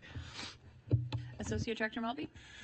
Thank you, and I appreciate those comments, but I would like to say I did not lay this out like this. So I would like to, thank our communications department under Senior Manager Kekowicz for putting this together. I didn't want it to be thought that I was capable of putting that all together in a nice looking form like that. So thank you for those comments. All right. Well, I will convey our thanks then to Manager Kekowicz. Thank you very much to you and your team as well. Any further comments or questions on the report? Trustee Lloyd, and then I'll come to Trustee Armstrong. Thank you very much. And I think, and through you to the table, this report is very important because this report outlines our core business and what we're doing and how we're doing it and how we plan to evaluate it. And I think, when you put it in a paper and you put it in a report, there's a lot of information in there. There's a lot of actionable items. There's a lot of work being done. And I know we can be distracted by certain things or procedural things, but this is the core business of what this board is doing on a daily basis. It guides all the work that's done every day in a school. It guides all the work that is done by all of our staff. And I think, I can't stress enough how important it is and how comprehensive it is. And this is the work that staff live and breathe and do every single day to support our students. And I just, when I read through it and I read the work that was being done, we're undertaking a lot. There's a lot that we want to achieve. And I think that's important to remember. That's why we're all here. And that is to serve the students of the board. And that's the most important thing here, is that we serve the students. Nobody else, no other organizations, the students of the board. And that's what this, for better use of the word, document, this plan does. And so, thank you to everybody who works on this, participates in this, actions this.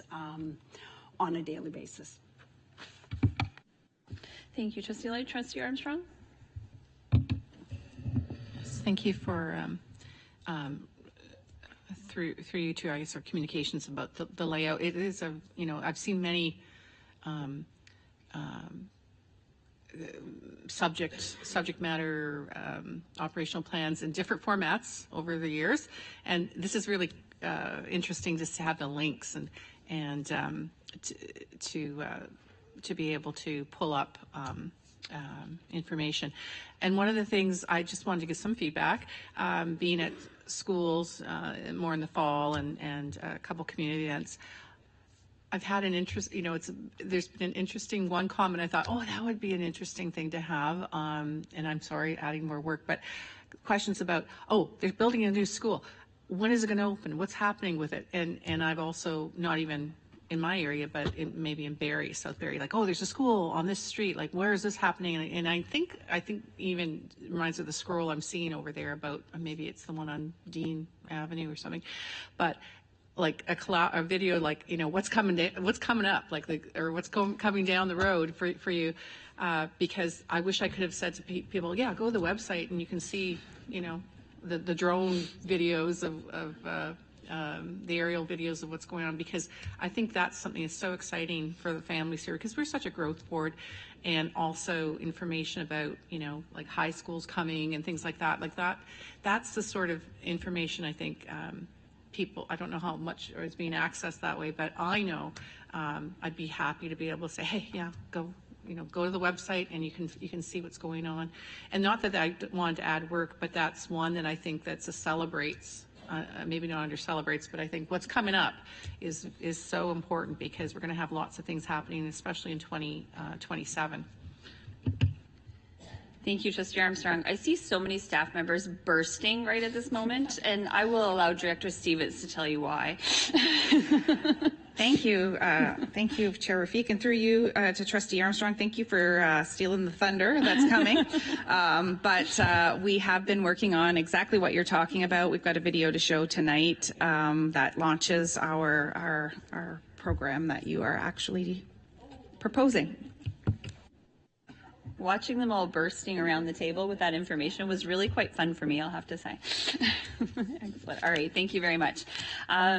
Okay, so any further comments or questions on the operational plan report? Thank you very much. I just want to say I appreciate the comments around the table. I'm not going to be repetitive and say the same thing, but I echo all of the comments. What I really noticed reading through too was there's so much information, and one little line represents so much work. I believe there's one line about, oh, we'll make business cases for capital priorities. That's all. So that's one little line in there. And so there's so much work represented behind all of this information. And so I as well am very, very grateful to everyone around the table for the amazing work that is being done for our students. Trustee Bites. Yes, thank you. Through you to Associate Director Maltby.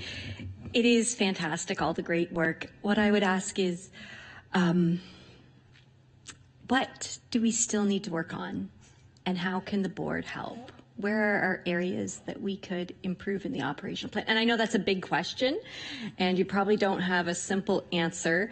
I'm just wondering what your priorities, like I know so much was done last year, but is there any unfinished business that is still you're working on that you'd like to comment on? Associate Director Maltby. Thank you, and through the chair to Trustee Bice, and I think you've sort of hit the nail on the head here. The outcomes report is not a final report, right? So this work is ongoing and will be ongoing throughout the year. So I really appreciate your comment that that isn't the finality of it. It is ongoing work in all those areas. So yeah, lots of work that we still have to do. But I will, say thank you on behalf of the amazing team we have here that do the work. Great, thank you very much. All right, I'm not seeing any other questions or comments at this time. So thank you, Associate Director. Okay, so that will take us to 2024-2025 Simcoe County District School Board Student Census results. And I'll call on Associate Director Mulvey. Thank you, and through the chair to the table, I would like to invite Assistant Manager Nicholson to the table to assist with this report. Great, thank you. Please join us.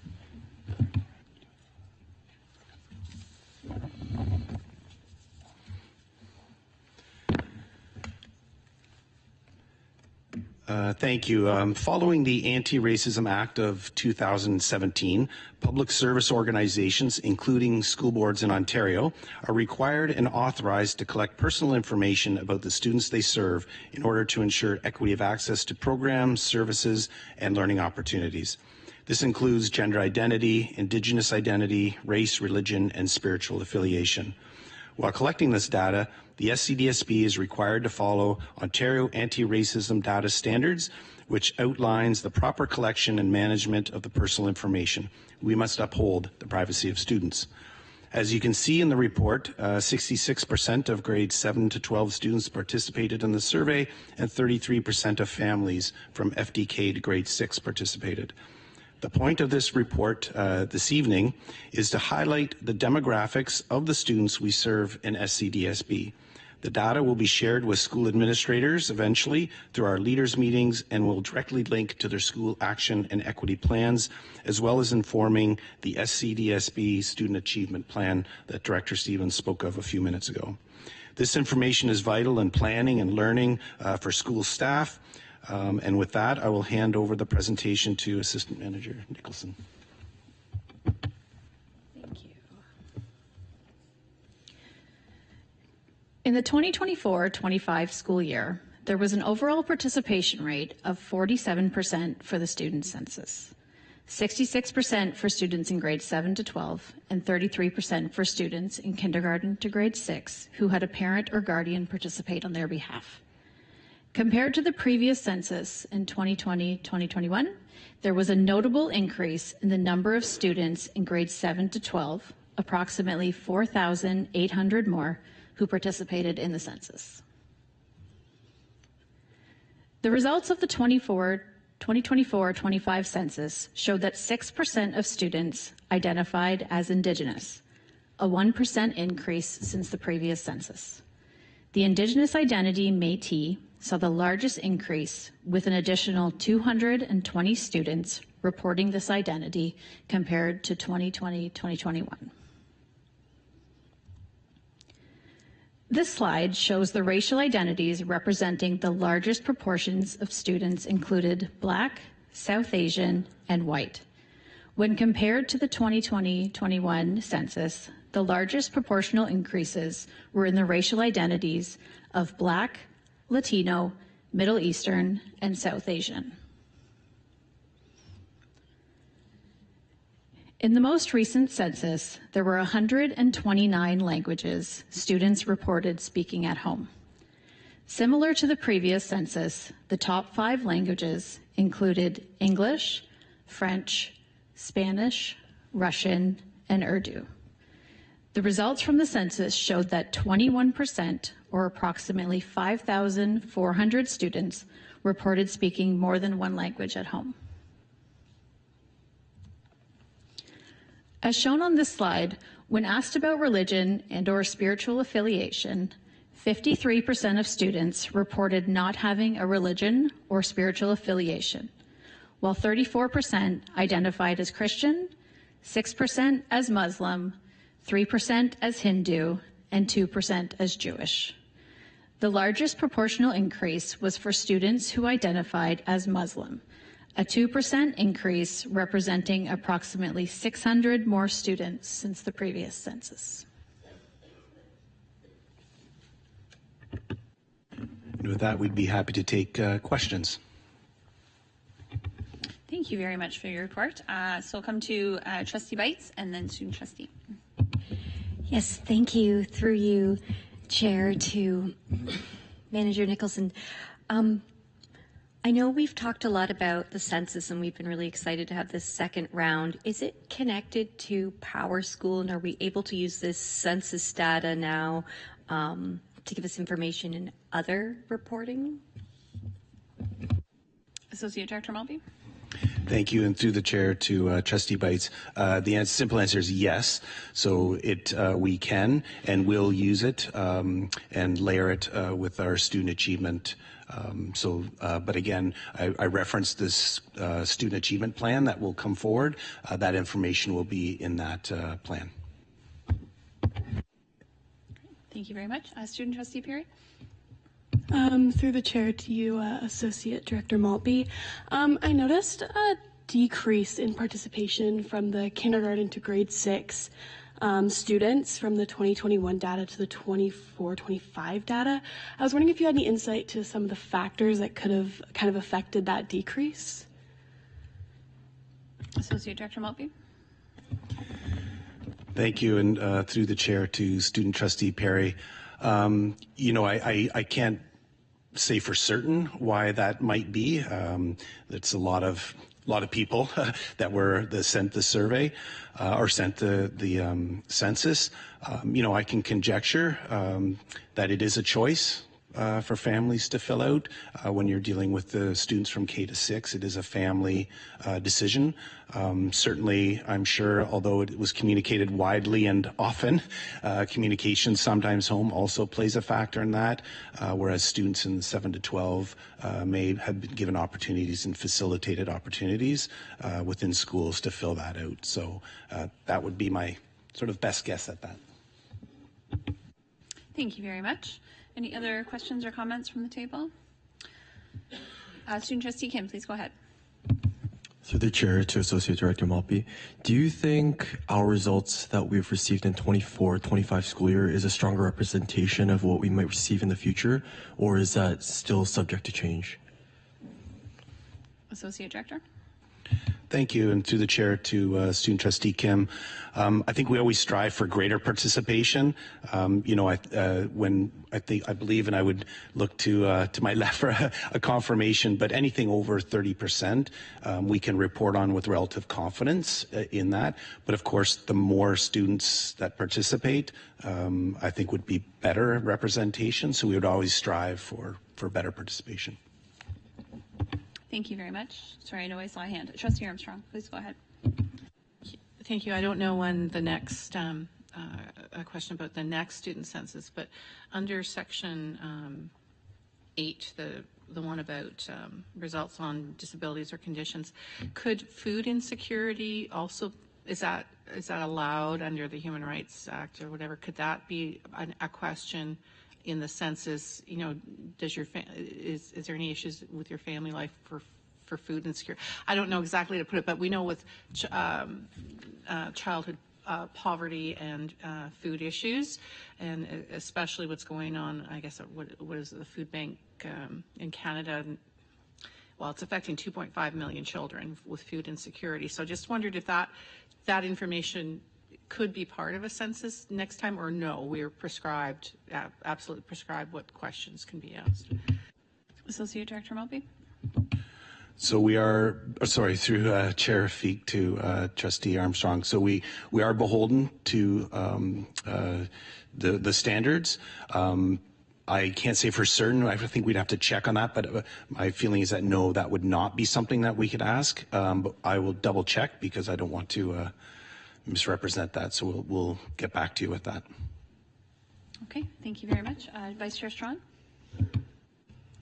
I just had one quick observation regarding the participation rates, and for families that have more than one child in like grade 6 or grade 7 or under, like where the parent or guardian is filling out the survey, that individual person will get multiple emails, but it would be easy to believe that you've done it for your family, not understanding that you're getting multiple emails for your children. And if schools sent out just more information, like a newsletter, to help people understand that it's coming and that there's one for each child of this age in your household, and then that students that are older get another one. And I think that, I know that it says this is for your student in grade whatever, but sometimes, as we know, we need to communicate in many different ways, many times. Associate Director Maltby.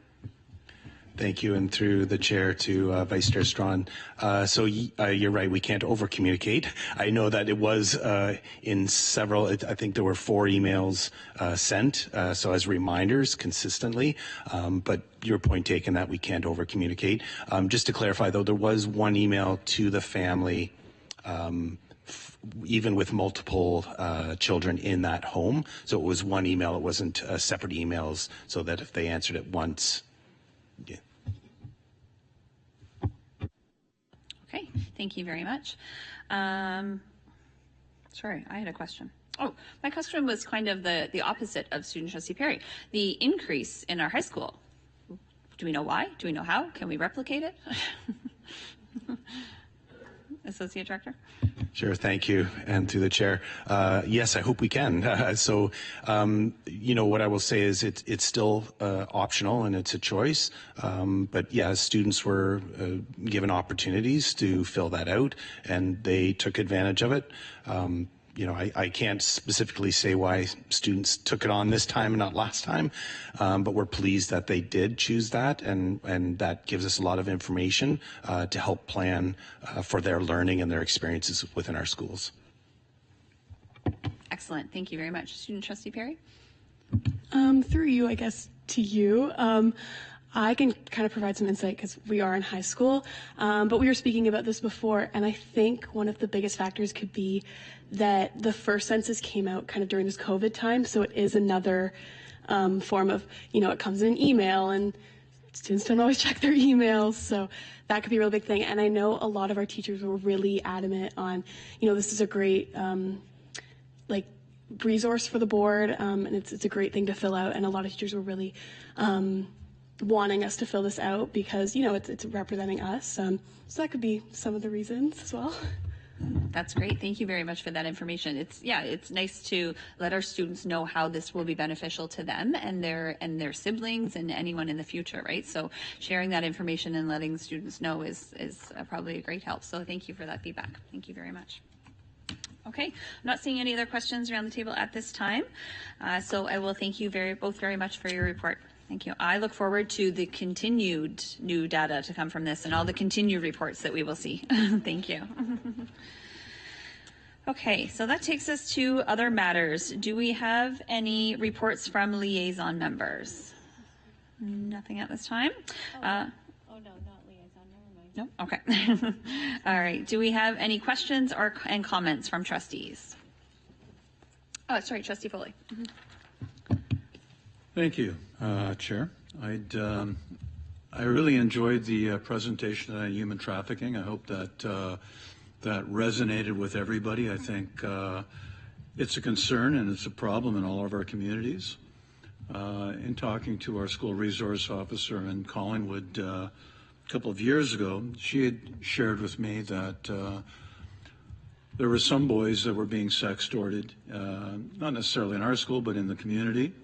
There are a number of schools, and the sextortion went into the thousands of dollars.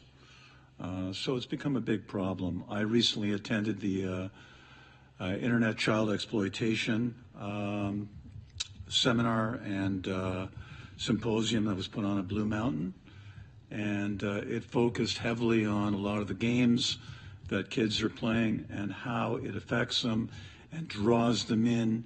And in some cases, there are groups out there now, like 734, which work on getting kids, young kids, as young as 7 years old, to mutilate family pets, try and convince them to go into schools and cause destruction or harm. So I really think it's something that, we have great tools at our disposal.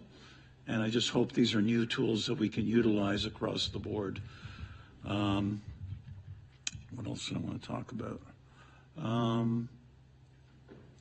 Obviously I wasn't too pleased about the way things went tonight with my challenge of the chair.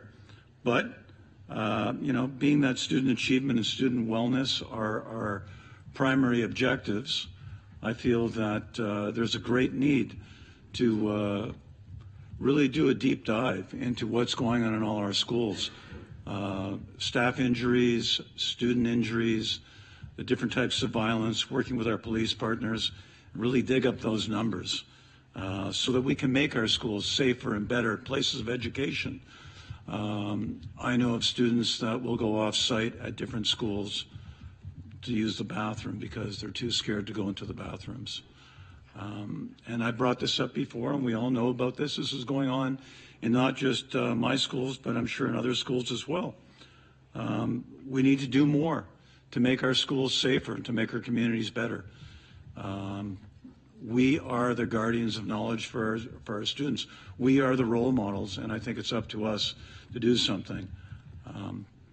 I hope to bring another motion forward very shortly on school violence, because when 36% of high school students don't feel safe in school and 25% of elementary school students don't feel safe, it makes me worry. And it should keep us all up at night wondering what we're not doing and what we should be doing or what we could be doing. And, reaching out to our parents and our staff and our students and asking them, as trustees, how can we make things better? And we need to make things better because there's way too many injuries and way too much violence. Thank you. Thank you, Trustee Foley. Any other comments, questions or comments from trustees? Trustee Connors, please go ahead, and then Vice Chair Strong. I would like to thank Superintendent Webb and the principals and vice principals, there's too many staff and students, for my visits at WHA, Mr. William Osler, Fred C. Cook, Marshview, Harvest Hills, and Chris Hatfield. We've been busy. And as always, it's wonderful to see the students and the staff working so hard and enjoying what's going on and seeing all that hard work that they've been doing. Wonderful. Thank you very much, Trustee Connors. Vice Chair Strawn, and then I'll come to Trustee Lloyd. Thank you, Chair Rafik. And I had the privilege of attending with many of you the Ontario Public School Symposium, or PES, Public Education Symposium, over the past weekend. And there were some great sessions, really good information shared. I just wanted to highlight two of the programs, well, three, I guess, that I learned about that deal actually directly with student well-being, student safety, and many of my trustee colleagues attended a session that I was in about vaping, and I thought that we received some really great information from our presenters about a program called STOMP and a program called QUASH, which are about vaping prevention, and one is about vaping cessation. And something that really resonated with me was when the presenters talked about that feeling of safety in school. And one of the presenters said, like, the only way in her mind, based on her work with students, to stop vaping happening in the schools, in the bathrooms that Trustee Foley was talking about, was to implement these cessation programs and to start early in our schools with prevention programs. And so they gave us two examples, but I was really energized by their presentations and all of the great work that they're doing, and very hopeful for a future where more people can learn about the harms associated with vaping, and that, we might be able to do more in our schools. I know we already do a lot of great work with our health unit as well as other partners, but these are some great resources to learn about. And then the other thing that I did want to bring up here at this table was a program that I learned about called Growing Our Futures with Consent, and it's called High School 2. And it's something that has been designed by student trustees from across the province, and our student trustees may have an opportunity to get involved with this work as well. But it was great to see a panel of students presenting on a program that they worked with social workers and school administrators to design, and now they're rolling it out and implementing it in our schools. And I just thought it was great to see that action on behalf of our student trustees, and just the great work that that organization does for all of our students. So if you haven't heard of the program, it's called High School 2. They've got a great website, and all the marketing and design, everything, it's all designed by students. It's really empowering and great to see. Thank you, Trustee Strachan. Trustee Lloyd. Thank you, and through you to the table. Yes, I was just going to comment on the PES conference. There were some great keynote speakers. Paul Dubé, the Ombudsman of Ontario, was there, and there was he received a lot of feedback, a lot of concerns on various issues within the education sector. And at the time of he listened, and I wasn't, sure that if he was on board or not, but he did put out a very positive social media post after that about hearing the issues, hearing the concerns, and hoping to work together moving forward.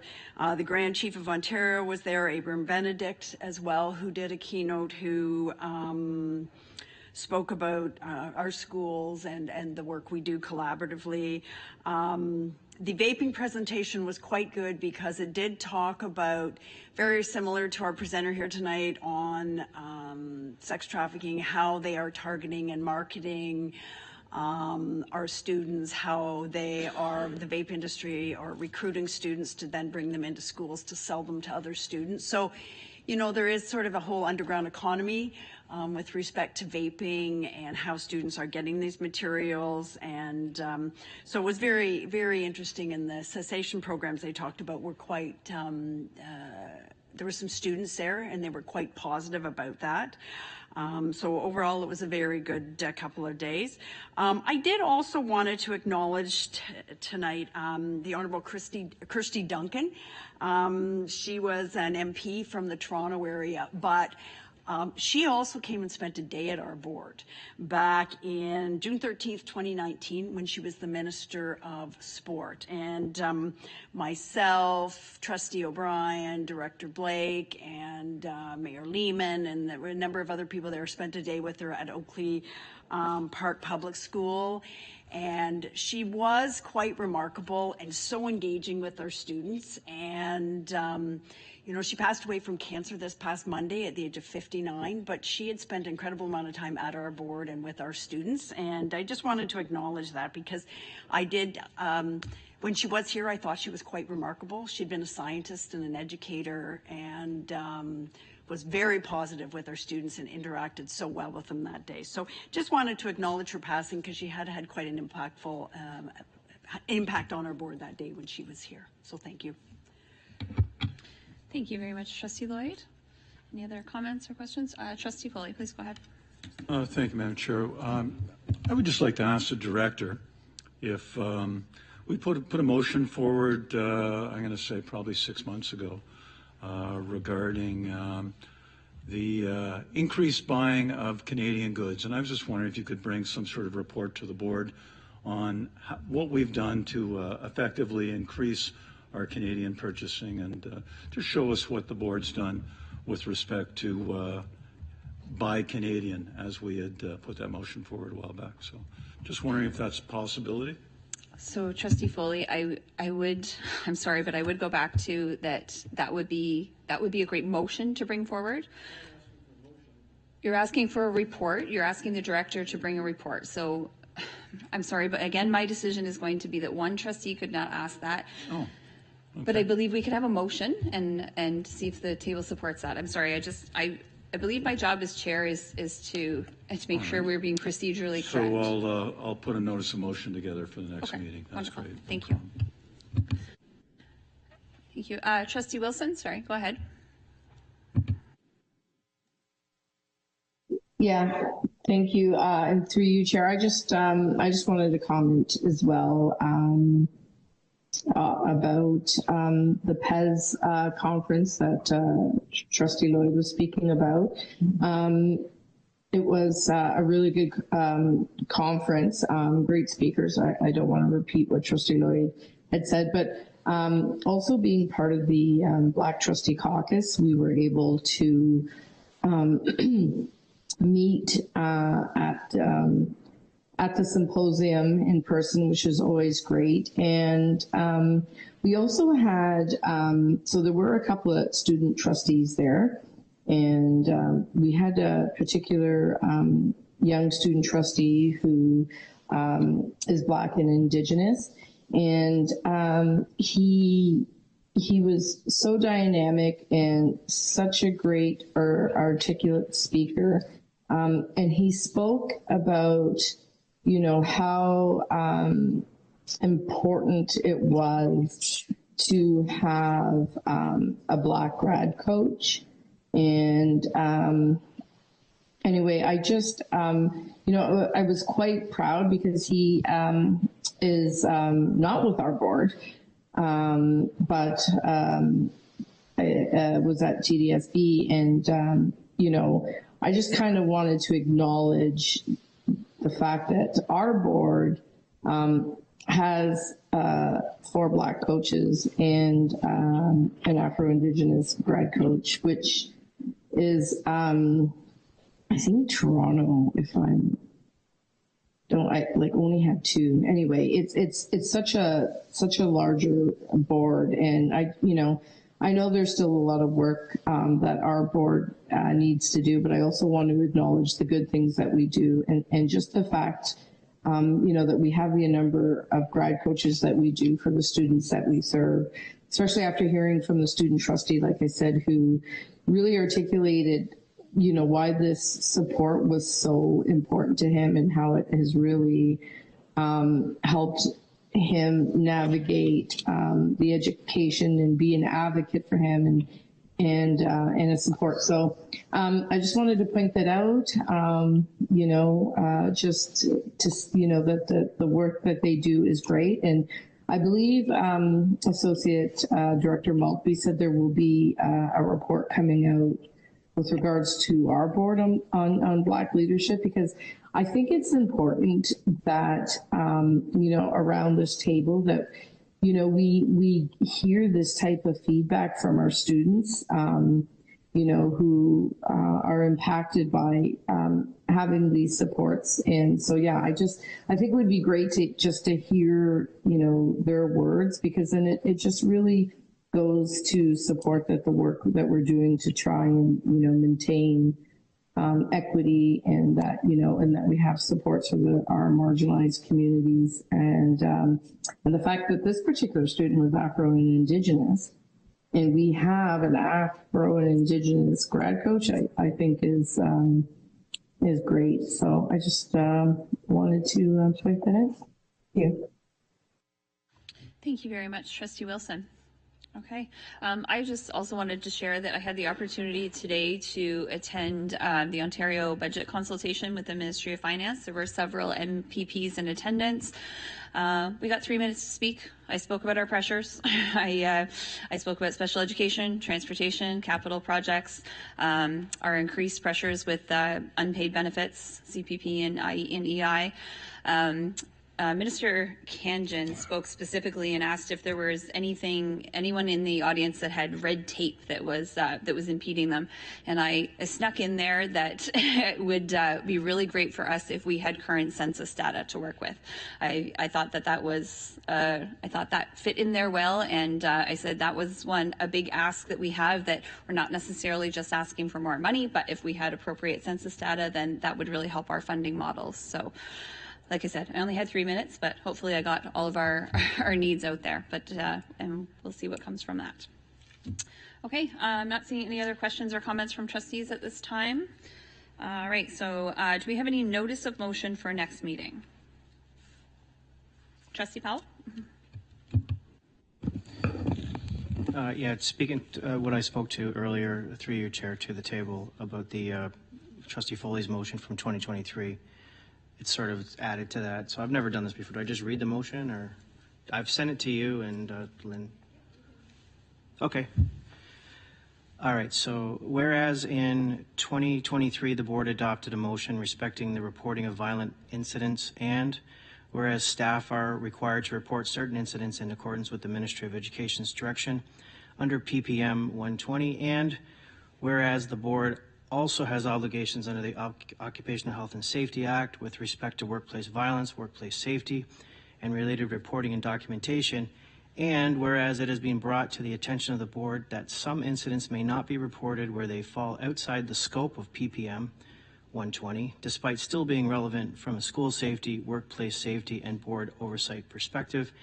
And whereas the board has a responsibility to ensure that its motions and reporting frameworks provide trustees with the information necessary to support student well-being, staff safety, and effective governance, therefore be it resolved that staff be directed to prepare and present a report to the board outlining the requirements of the board's 2023 motion, PPM 120, and relevant OSA reporting obligations, clarifying which types of incidents are currently reported, which are not, and the reasons why, identifying any gaps between provincial education reporting requirements, workplace safety obligations, and the board's intended scope of oversight, and providing options and recommendations for a complementary reporting framework to capture incidents that fall outside PPM 120 but are relevant to school safety, workplace safety, and the board's governance role.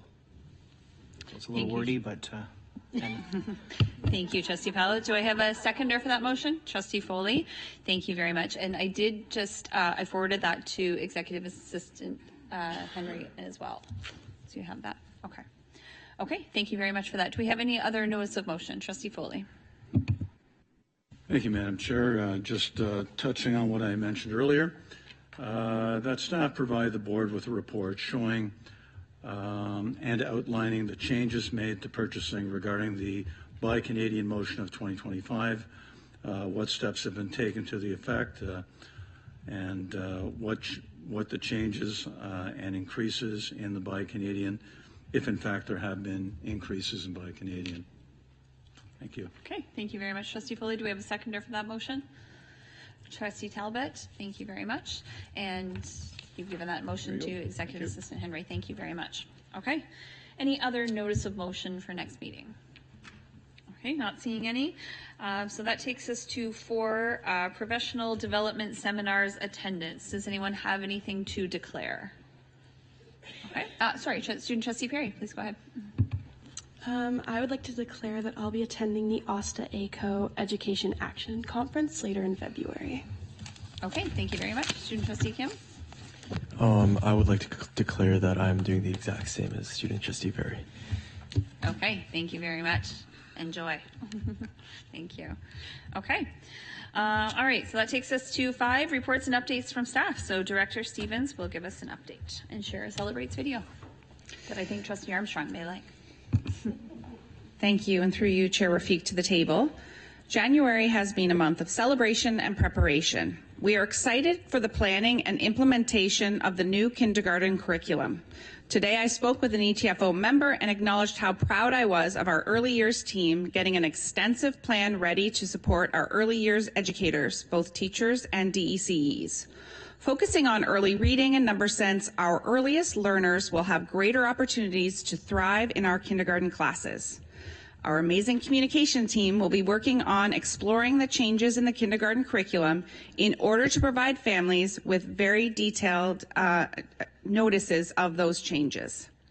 Our celebrations video tonight highlights the ongoing work in our design and construction department and our North Simcoe Cup celebrations. Join us as we celebrate stories from the system in relation to the SCDSB strategic priorities. This month, the SCDSB highlights Part 1 of Building Our Future, a unique look at construction projects occurring across the board. And students celebrate a big win for the community at the North Simcoe Cup. What a lot of people don't realize is there's actually years worth of work to get to this point. Still a lot of work to go for the team, but it's great to see it coming together now. Angus Elementary School project broke ground in September of this year. 593 single place school, 60,000 square feet, 3 stories, second floor library. It overhangs to create that entrance close to a nearby park, very central to that community. We have to put in some concrete piles, so we're working on that now, with the next stages being foundations and some site servicing coming in the new year.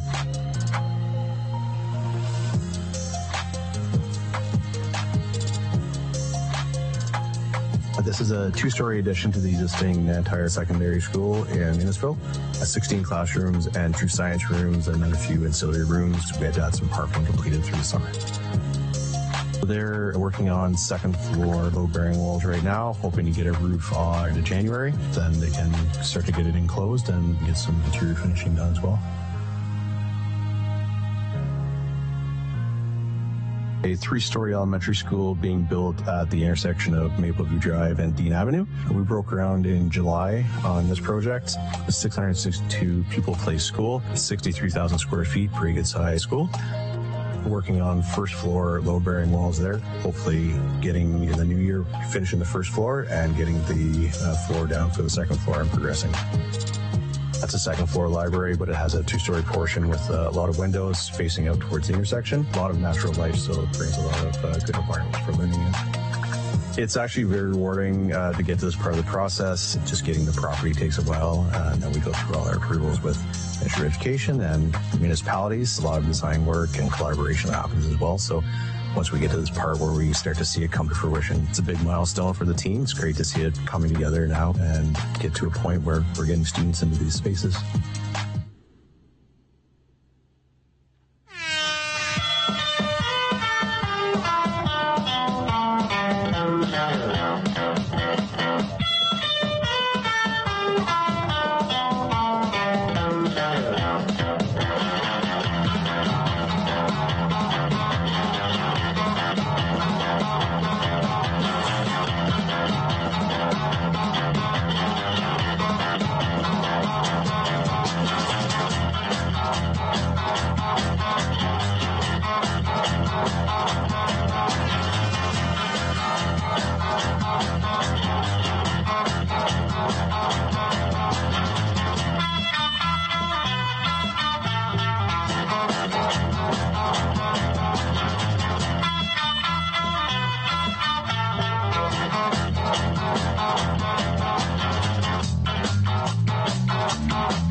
For the latest videos and positive news, visit the Celebrates page on the SCDSB website.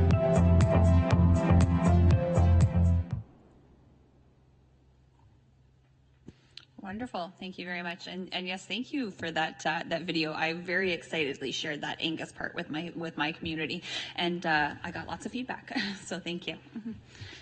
Okay, all right, so moving along in our agenda, so correspondence. So we do have a few correspondence attached there. So we have the SCDSB Special Education Advisory Committee letter to Minister Calandra. It was sent on January 14th, 2026.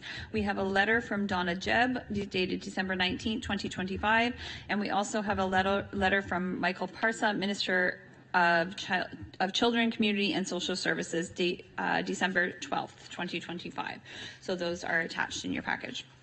All right, so at this time, I would be looking for a motion to move into closed. Too late, Trustee Bites. Moved by Trustee Bites. Seconded by Trustee Talbot. All those in favor? Can that carries? We'll just take a moment to go into close. Thank you.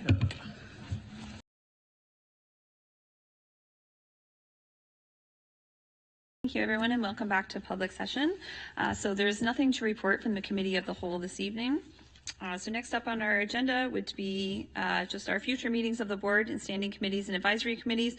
So we have Audit Committee February 9th, Special Education Advisory Committee on February 9th, Program Standing Committee February 11th, Parent Involvement Committee on February 24th. The regular board meeting will be on February 25th. And trustees, please note that the February 4th Business Standing Committee meeting has been canceled, so don't come. All right, and at this time, I would be looking for a motion to adjourn. Trustee Bites, seconded by Trustee Lloyd. All those in favor? We are adjourned. Thank you very much, everyone.